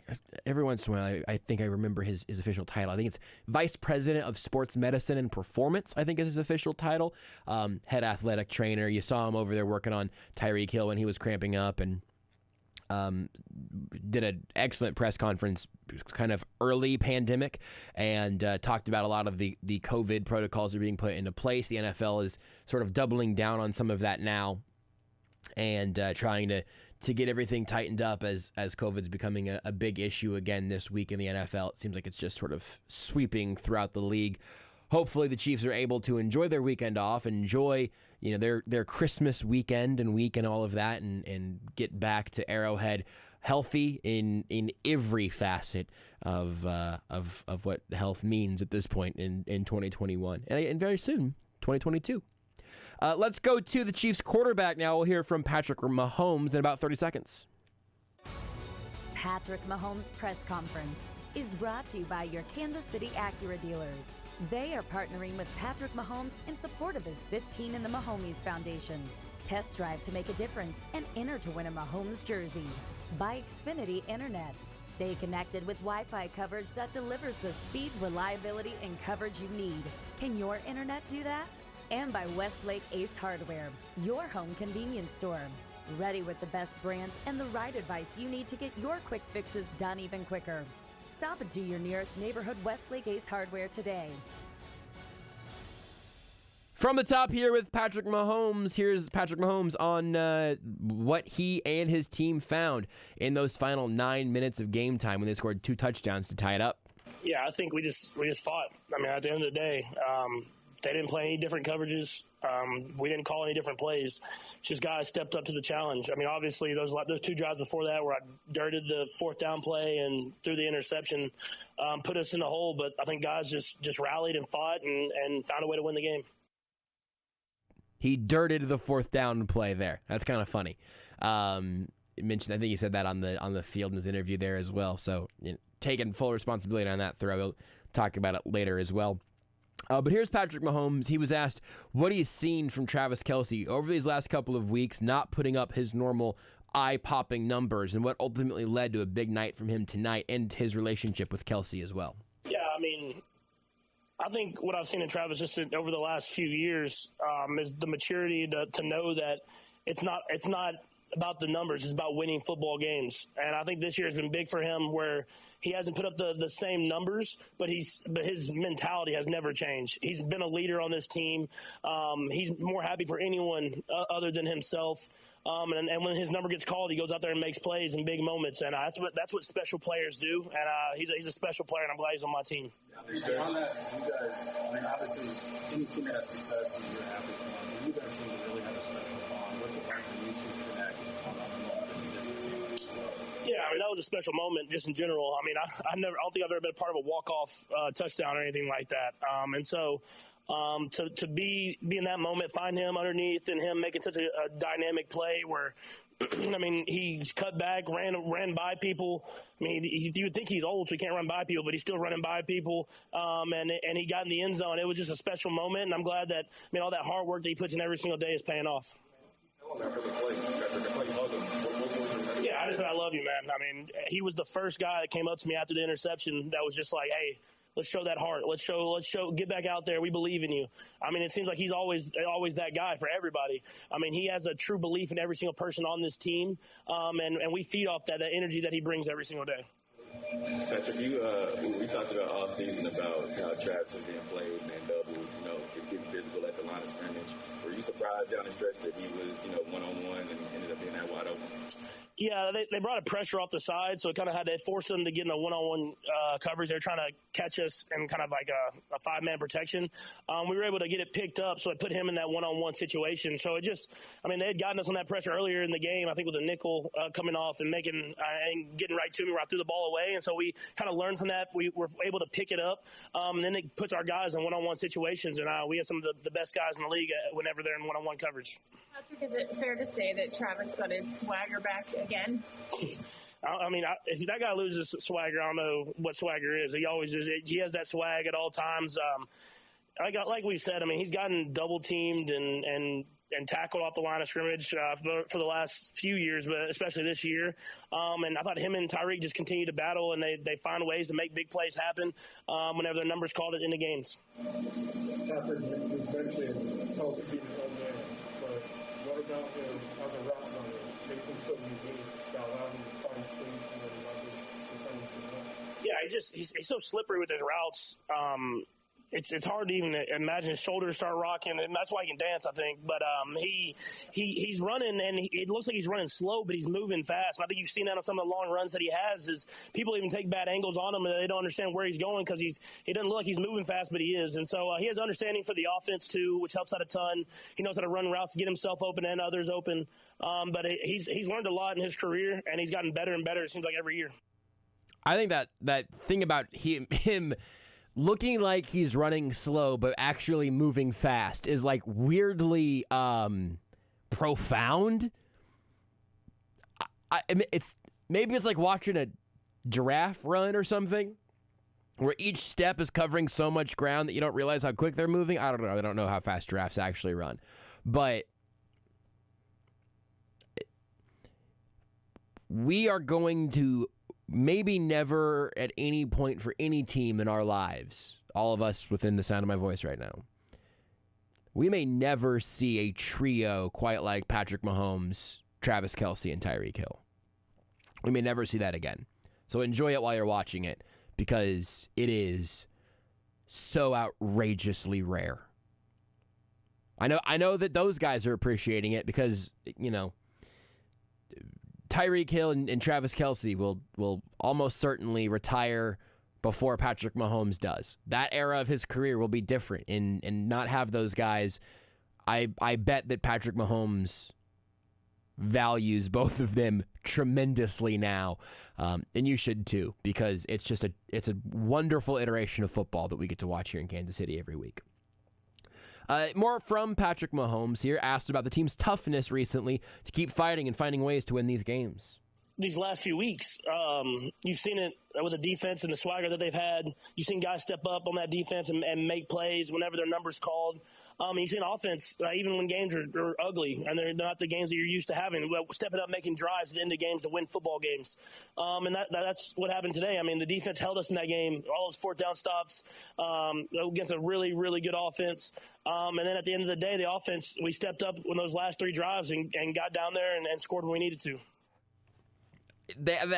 I've been a broken record on this one to say the games where you just sort of fight through and get the win is what keeps your head above water, so you can continue to work on things that like getting back to full form and having a playoff spot to actually play your best football in.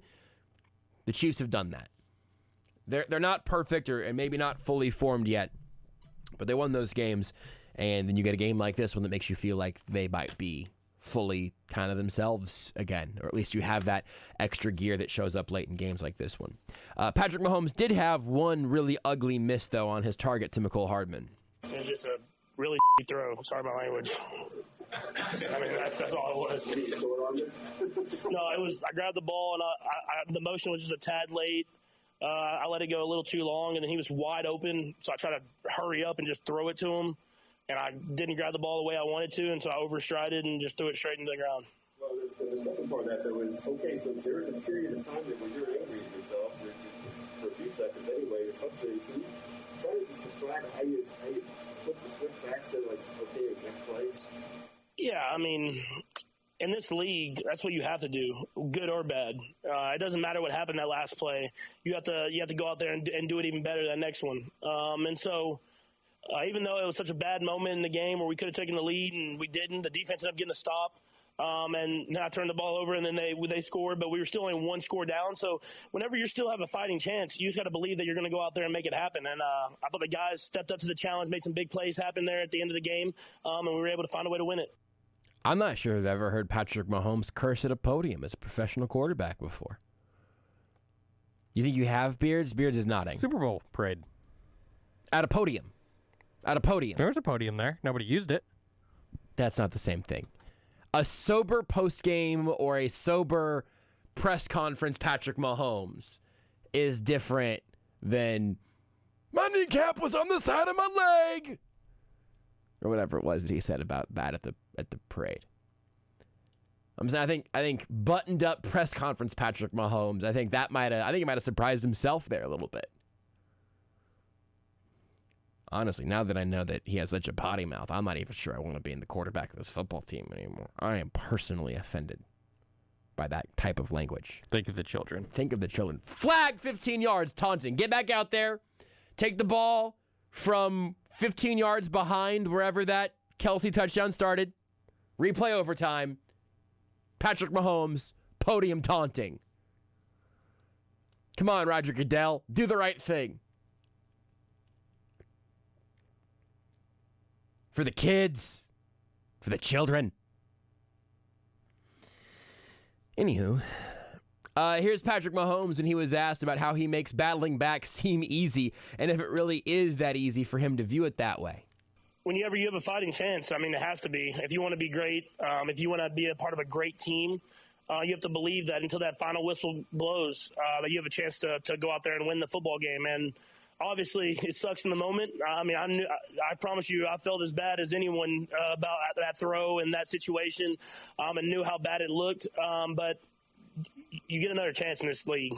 It's not even if it's just the next drive, the next game, whatever it is, you're going to get another chance, and you better be ready for that moment.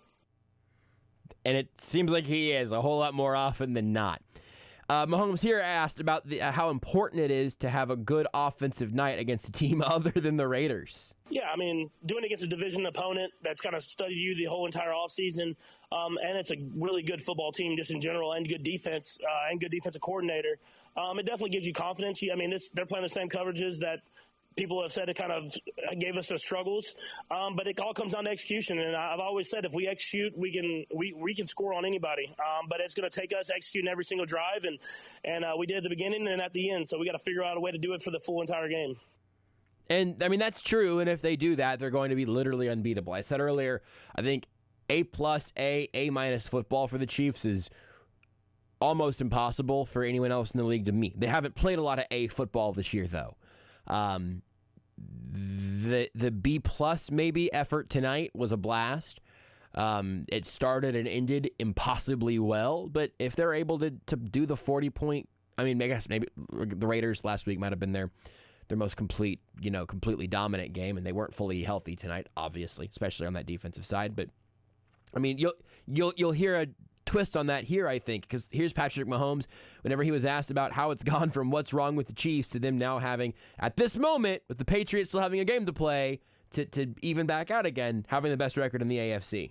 Yeah, I mean, I think it shows the character of the guys in the locker room. I mean, my first few years has always been jump out to these early leads with a lot of wins and then kind of try to coast almost into the playoffs. Well, this year it was the opposite of that. We're going to have to battle every single week to get to where we want to be at. And the job's not finished. We got 3 more regular season games, I believe, and then going into the playoffs. And so we got to find a way to continue to get better and better and try to build that momentum into the playoffs. Let's go back to, that's kind of big picture. Let's go narrower again here. The Chiefs' 2-point conversion play that kept this game on its feet. Yeah, it's probably crazy because I think McCole, Travis, and Tyreek were all open, and I didn't throw it to any of them. And then Clyde, who was supposed to be blocking, actually ran and caught it. So it's one of those on film where coaches going to be like, what were you seeing? And I was like, I saw them all open. I just, for some reason, didn't throw it. So and we got 2 points regardless, and we were able to move it to overtime. You know, sometimes it just works out. Sometimes the pieces just fit. I don't know. What do you want me to do with that? We spend so much time analyzing these games. The hell do you want me to say about he had 3 dudes open and he threw it to a guy who was originally supposed to be blocking, and it worked? the best sport in the world. It just is. You want to hear another question about swagger? I don't think we lost it. I mean, we didn't win those games kind of at the early part of the year, but I mean, we always had the confidence that we knew we had the guys in the locker room to win them. I mean, I think we're still building on trying to become great, but I think we got the guys to do it. So I'm excited for the challenge of these last few weeks in the playoffs. I'm tired of the swagger questions. I don't know if that was sorry. It's not anybody's fault. I get it. It's fun. We've put a lot of them. So let's go to a couple more clips here from Patrick Mahomes talking about the effort just to take what the defense is giving them, something that has become a bit of a narrative around this team so far this year, and not worrying about all the big plays, even on a night where they certainly had a lot of those as well. Yeah, you have to. We've had to learn that. I think that's been the biggest thing this season. Is we've always been this like big play team that's had short drives under 3 minutes, whatever it is. And with the way defenses are playing us, you have to learn how to take it, the short stuff, and do these long drives. And I think it's made us better because we always have the big play. We're always gonna have the chance to make the throws on the field to Tyreek and McCole and all that different type of stuff. But if we can show everybody that we can drive down the field methodically with patience, I mean, that'll be hard for defenses to stop. That's the thing. It's about, can you do both of those things? I think this offense has shown that they can. Can you do that consistently? I think we will see that they will. Here's one that's a little bit off the wall. The NFL awarded different international media markets to teams this week. The Chiefs were among the teams that were awarded the chance to, advertise sort of in Germany. I'm not sure what the purpose of all of this sort of allocation is from the NFL's perspective, but I do think it points to the Chiefs having a little bit of an extra connection to Germany right now. And Mahomes was asked about the Chiefs potentially playing in Germany next year, his relationship with the country, and why he thinks German fans like the Chiefs. I cannot wait to hear his theory on this. Yeah, I mean, I've had a little relationship with Bayern Munich, being able to talk to some guys on that team and then talk to some of their coaches. I mean, you have to respect that sport over there. I mean, the fandom, the way they pack that stadium, the type of athletes that play that sport. I mean, it's awesome that hopefully we'll be able to get over there one day and play in front of those fans and see what that atmosphere is like. He missed the most obvious thing, though. It's the flag colors, right? I mean, that seems like a slam dunk. Red, gold, black. It's a match made in football heaven, internationally. Think it's more complicated than that? Nah, I don't know. We'll take a break here on the Sports Radio 810 WHB Postgame Show, brought to you by Missouri Lottery and CBD American Shaman. Whenever we come back, we'll close up shop by hearing from Brandon Staley, a really strong effort on a lot of levels for this team, but ultimately weren't able to turn all those drives into points. I have a hunch that he was probably asked about a couple of those drives and how they ended. We'll hear from the Chargers head coach whenever we come back here on Sports Radio 810 WHB. You're listening to exclusive post-game coverage on Kansas City's home for the NFL. Sports Radio 810 WHB, presented by the Missouri Lottery and CBD American Shaman.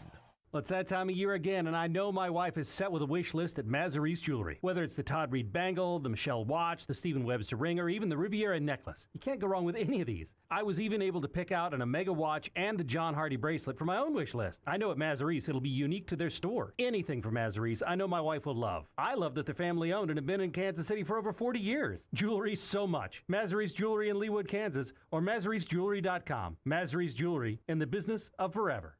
Hey guys, this is Stephen St. John. This Christmas, give her the next best thing to wearing nothing at all with soft, silky, naturally nude pajamas exclusively at Pajamagram. Sensuous and smooth, just like my bald head. Naturally nude pajamas feel just like her soft skin. Even more alluring than lingerie, the texture and touch of these pajamas is so seductive that you'll both love the feel of them. She'll love the feeling of wearing next to nothing at all. And best of all, Pajamagram does the wrapping for you with free gift packaging. My wife loves her pajamas, and yours will too. Order today, and Pajamagram will also include a free matching Naturally Nude nightie with the purchase of Naturally Nude pajamas. But you better order soon, because last year they sold out before Christmas. Here's what you do. Go to Pajamagram.com right now. That's Pajamagram.com to order Naturally Nude pajamas, and be sure to tell them SSJ sent you. Hi, this is Tamara Day, designer and host of HGTV's Bargain Mansions and owner of Growing Days. But most importantly, lover of all things KC. Did you know right here in Kansas City we have hundreds of homeless children who don't have a place to call home, no bed, no new school supplies, only fear and hopelessness. Thankfully, there's a solution I'm proud to support. Community Link has ended and prevented homelessness for thousands in our community for over 3 decades. If you'd like to help, call 816-595-5553. Everyone knows Family Leisure is having the world's biggest spa sale. Did you know it's also time to save hundreds, even thousands on patio furniture, pool tables, shuffleboard, and more? You can beef up your entertainment area with couches, sectionals, and theater seating now on sale at Family Leisure. Make it a September to remember with special 810 listener pricing at Family Leisure. Spas, basketball goals, play sets, trampolines, everything for family and fun together on sale at Family Leisure. K10 in Ridgeview in Olathe. 913-888-7727. Awesome. When it comes to holiday giving, it's hard to choose the perfect bottle of holiday cheer when you don't have a choice. That's not a problem at Lucas Wine and Spirit Superstore. 6,000 different wines and the largest selection of beer, craft whiskeys, fine spirits, and holiday gift packs between Dallas and Chicago. Planning a holiday party? Our event planners have you covered at lucaskc.com, where you can also find gift cards and our massive selection available for time-saving curbside pickup. We can even deliver on the Missouri side. Your gift always goes farther at Lucas, because when you sell as much beer, wine, and fine spirits in a week as some stores sell in a year, you can sell it for less, much less. Lucas Wine and Spirit Superstore in the Northland, just west of Liberty at 152 in Flintlock, Overland Park near 119th and Metcalf, and in South KC at 135th and State Line. Lucas Wine and Spirit Superstore in the glass by itself. Looking for the perfect gift for that hard-to-shop-for friend, family member, or coworker? Well, let the great folks over at Joe's Kansas City deliver the best barbecue that will stand out from all the rest. Joe's ribs, burnt ends, and even their world-famous Z-Man can be sent anywhere in the United States, and there's still time for you to beat that holiday rush. Choose from Joe's pre-selected kits or build your own and let Joe's handle the rest. Check out all the best smoked meat and side options online today at joeskc.com. Send the gift of Joe's this holiday season. Sunday, we're bringing you a special NFL tripleheader on Sports Radio 810 WHB. First up at noon, 2 teams fighting for playoff berths, the Tennessee Titans and Pittsburgh Steelers face off. Then at 3, Aaron Rodgers and the Green Bay Packers take on the Baltimore Ravens. And Sunday night, it's an NFC South showdown with Tom Brady and the Buccaneers against Alvin Kamara and the New Orleans Saints. Tune in to a Sunday NFL tripleheader on Sports Radio 810 WHB.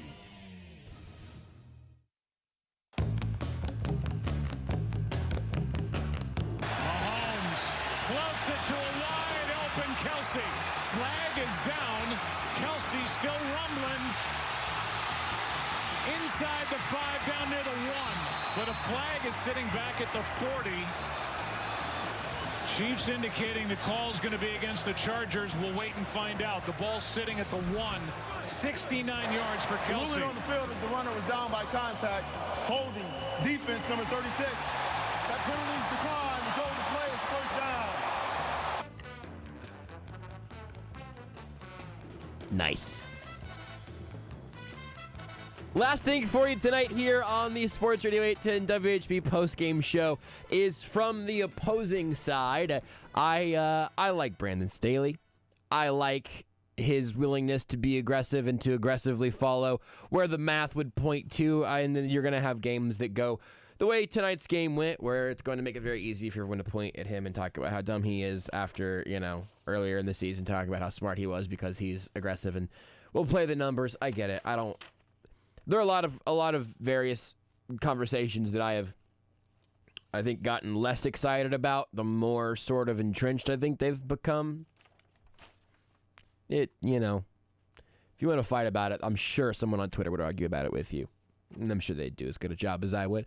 But I tend to like Brandon Staley, and I like where the Chargers are headed. I'm a big fan of Justin Herbert after being a real skeptic of him coming out of Oregon, and clearly have made a big turn on him, and I'm interested to hear what Staley has to say after this game tonight, because They did not maximize all of those possessions, which is the whole point of being aggressive on fourth downs. They were not able to actually maximize those, but they still kept this game incredibly close. In fact, they were, in the driver's seat of this game in large part. Goes to overtime. The offense for them, unfortunately, for the Chiefs, fortunately, the Chargers offense never touches the ball in overtime. The Chiefs house it there with the touchdown to Travis Kelsey, and it's an instant classic type of game, and one that I'm sure Brandon Staley got a lot of questions about. Before we get to him, though, I'll let you know that our opposing press conference every week is brought to you by Metcalf CarStar. If your vehicle gets sacked on the road, take it to Metcalf CarStar, the collision repair experts. They make it convenient and easy to get back on the road. Go to carstar.com and search Metcalf CarStar. CarStar, relax. They'll take it from here. Here's Chargers head coach Brandon Staley. Brandon, just the final play to Kelsey, just what did you feel like went wrong there? Yeah, we just didn't tackle very well. Had a lot of guys in position, brought a 5-man rush, and just had 3 guys miss a tackle. We made a nice play, nice, good, run after the catch, and, he finished the game off. How would you assess your clock management as far as the last 2 drives in the fourth quarter, as far as how you guys handled it? Yeah, I really like the way we managed the entire game. I love the way we managed this game, and it didn't go down for us today, but, we gave ourselves an op. We didn't finish the game off defensively, and they're a tough they're a tough group to finish it against defensively, but we gave ourselves a chance, there at the end with Justin, and we just didn't quite get it done. And then when it went into overtime, you lose the coin toss, and we just weren't able to finish it out. And credit to Kansas City.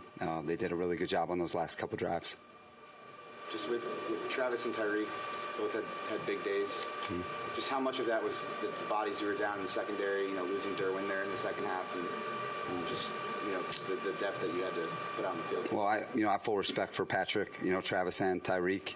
So, you're not going to beat that team if those 3 have performances like that. And we were down a bunch of guys. There's no doubt about that, but that's life in the NFL. And we need to make sure that, next time that we have a good plan when that happens, and that ultimately falls on me. And we just have to make sure that we execute and play the game on our terms at the end, and we can live with that. And I didn't think that we rushed and covered well at the end. I didn't think we were connected enough, in the fourth quarter and in overtime, and that's why we lost. Did Derwin tweak his hamstring? Is that what he... Yeah, this guy gave it a go. He tried everything he could, but it was pulling on him, and we just didn't want to do anything more to it. And he's a warrior and the ultimate competitor, and he gave it a go. But it wasn't going to go down for him tonight. Brandon, do you have a struggle with the fourth down? Is that just the mindset you got to be aggressive when you're playing the Chiefs? Yeah, that's going to be the mindset no matter who we play. But I felt really comfortable with all those decisions, and the first one, it's a perfect pass, and just you have this really tragic thing happen on the way down, and the one at the end of the half, I love that, and then you just we just missed Jared on the stick, and that's the way we're going to play around here. That's the way we're going to play. And, when we have a quarterback like ours and we have an offense like ours, that's the way we're going to play, because that's how you need to play against Kansas City for sure. And that's how we're going to become the team that we're ultimately capable of being, is by playing that way. And, I'm really proud of our guys. I thought like we competed like champions today, and they made a couple more plays in the fourth quarter and in overtime than we did. But I felt like our guys laid it on the line tonight, and I'm very, very proud of them for that. Brandon, how frustrating was the Joshua Kelly fumble on third down? Very frustrating. Very frustrating. We wanted to run the football in there. Felt like we had a really good design, and just got to be careful when you go up and over, And it's one thing to go up and over, and it's another thing to reach it when you go up and over. And it was third down, not fourth down. And so that's not what we coach around here. And so we need to learn from that and make sure that doesn't happen again. Fortunately for us, Chenna had an incredible play on that very next series and got us the ball back in another op. But we need to make sure that we do a better job. Brandon, do you know any more about Donald Arm's condition? I don't. I know that he's at the hospital, and that's where my thoughts are. That's where our thoughts are right now, are with him, and that's one of those things that's the tough side of the game. And he means so much to us, and he's having such an incredible season. And I'm hoping if DP can hear me, that we love him and we're thinking about him, and that I can't wait to see him soon. Was it tough to continue after that? I don't know how either team reacted. I mean, it's the tough side of pro sports, you know, and anytime you see that live and you're close to it, it impacts you. But then at the same time, you know, we're trying to play for him the rest of the way. And that's what our guys did tonight. They laid it on the line and played a whale of a game for him. And so I hope he's proud of that. And, you know, just praying for him right now. And, you know, we'll have more news for you as it becomes available. What did you see on Trey McKinney tonight? I saw a guy, you know, really is coming into his own at the point of attack. You know, we ran the football tonight. That was a big part of our game plan. We felt like we could do it. And he's a big reason why you got to have tight ends at the point of attack. That's why we drafted him. And he's got a pro body. This guy is physical at the point of attack. He's got good feet. He's got a good head on his shoulders. And he's really coming alive for us. And he was a real bright spot for us tonight. What was the key in the running game? You know, was it just Corey and Matt on the inside sort of setting the tone, or did you see something else that sort of... No, I loved our design tonight. I thought, you know, Joe Frank, Sean Surrett, Derek Foster, those guys, we had really good design tonight. I felt like we had a lot of balance in terms of zone scheme, gap scheme, inside plays, outside plays, runs from the gun, quarterback under, and we felt like that would be an advantage for us because we felt like they would play us some shell with their corner being out and Chris Jones not being there. So, you know, just felt like that would be something that we would be able to do to control the pace of the game. And just really felt like that was a strength of ours today. And I thought all three of our backs ran at a high level today. Some of the drops, how can you coach that, or how can the players get better at that during the season?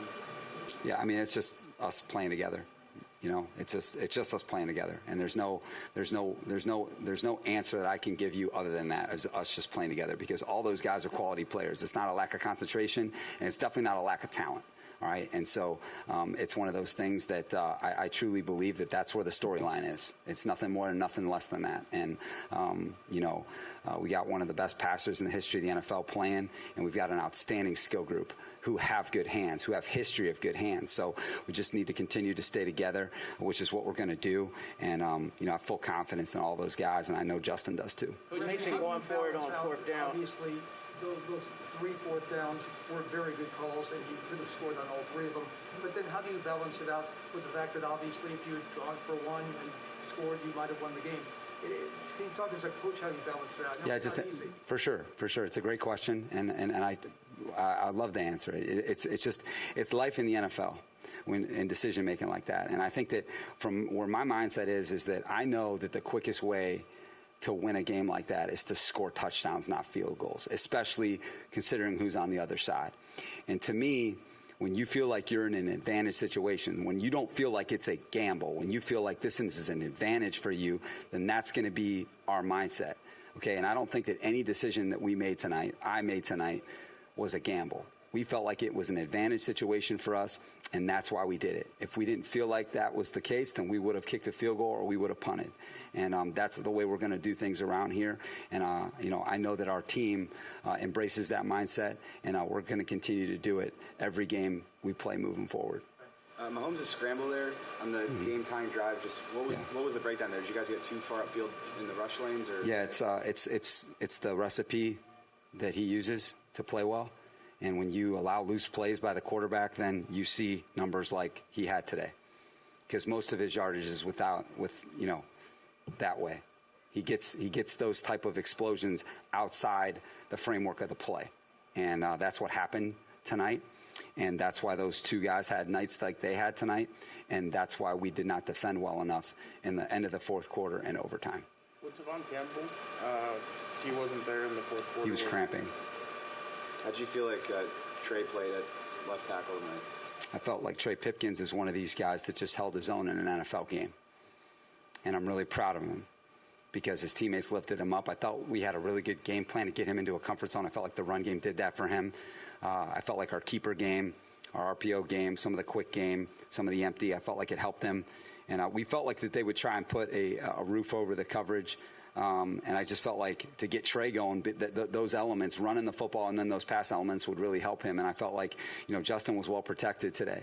And we had outstanding run numbers and you know, outstanding production as an offense. I mean, we went for 428 tonight and didn't get an op in the overtime. So we played pretty well enough on offense today to win the game. And Trey was a big reason why. Coach, how do you channel the sting of a loss like this in the last 3 games of the season, knowing that you still have a lot in front of you? Yeah, this is just one game in the NFL. That's what was tonight. Whether we had won it or lost it, it's just one game in the NFL. And had we won tonight, nothing would have happened for us. Nothing. Nothing would have happened other than it would have been a win in our division. And that's the same thing with a loss. Nothing happened today. Okay, and our whole season is in front of us. And what we have to do is we need to get some rest. We have 3 days right now, and that's what we need to do. We need to rest. We need to be around our families, get some Christmas shopping done, all right, take our kids to school, all right, because the NFL season is really challenging, and we just went through something really challenging. And then we got to come back Monday ready for the Houston Texans. And that's what I told our players and our coaches, and that's exactly what we're going to do, is we're going to come back a better football team than we left the stadium today. How much was Austin battling through that ankle issue? Yeah, he's battling, Daniel, for sure. You know, I told you the guy was really sore, but he's got a warrior spirit just like Derwin, and he wasn't missing this game. He wasn't missing it, and then I really thought that Derek Foster did a nice job with the running back rotation. We're able to mix those three, get Austin the right ops tonight so that he could be effective in the game, and I felt like he was effective in the game. Coach, you mentioned poor tackling on that last play, the final play with Kelsey. Is some of that attitude, Coach? Is that some of that attitude or want to that they didn't get him down? I mean, no, I thought our guys came in the fourth quarter. They didn't have a lot left. There wasn't a lot left in our tank defensively. They have a lot to do with that. And like I said, I give full credit to Kansas City, full credit to Pat and those skill players, their coaching staff. They earned the win tonight. And by the way, they finished the game. And our guys laid it on the field tonight. They played as hard as they could play and as well as they could play, and we just, there were a couple plays there that didn't go our way. And it was one of those championship type atmospheres. And I'm really proud of the way we competed, and defensively, we're going to learn from that. All right, learning how to finish against a quarterback like that. We finished against him in the first game. All right, didn't go down this game. And, we're going to know exactly why when we watch this film. And we're going to have to look inward for that. But like I said, I tip my cap to them because they made a lot of plays tonight. It was Brandon Staley, our opposing coach press conference, brought to you by Metcalf CarStar. I like Brandon Staley. I like that he took the questions of, hey, why did you do these things the way that you did? And he said, as I think he should have, I don't regret any of our mindset or the way we play. This is how we operate. That's how we're going to continue to operate, and we made good choices tonight. We ran good plays, and some of them didn't fall. If you're going to be of that conviction, you should have that conviction even after it doesn't work. I have a lot of respect for that. I would be happy for him to be the coach of my team, or to play for him, or to root for his team, or whatever. Will that ultimately all work out in the grand scheme of things? Really hard to judge something like that, but I think he started building a good thing there in Los Angeles. Obviously, a thrilling game tonight for the Kansas City Chiefs, and a huge game. Staley said that this didn't decide anything. It didn't. Technically, that's true. This just about locked up the AFC West, though. A couple things, and one thing across an aisle here over to the print world. I wanted to wish a positive recovery to Blair Kirchhoff of the Kansas City Star. If you didn't see this morning, he wrote a little bit about his leukemia diagnosis that he had recently. His entire little write-up of what this journey's been so far, what it's going to look like going forward. I will not attempt to summarize, but Blair is one of the many in this media market, incredibly kind, wonderful people to be around.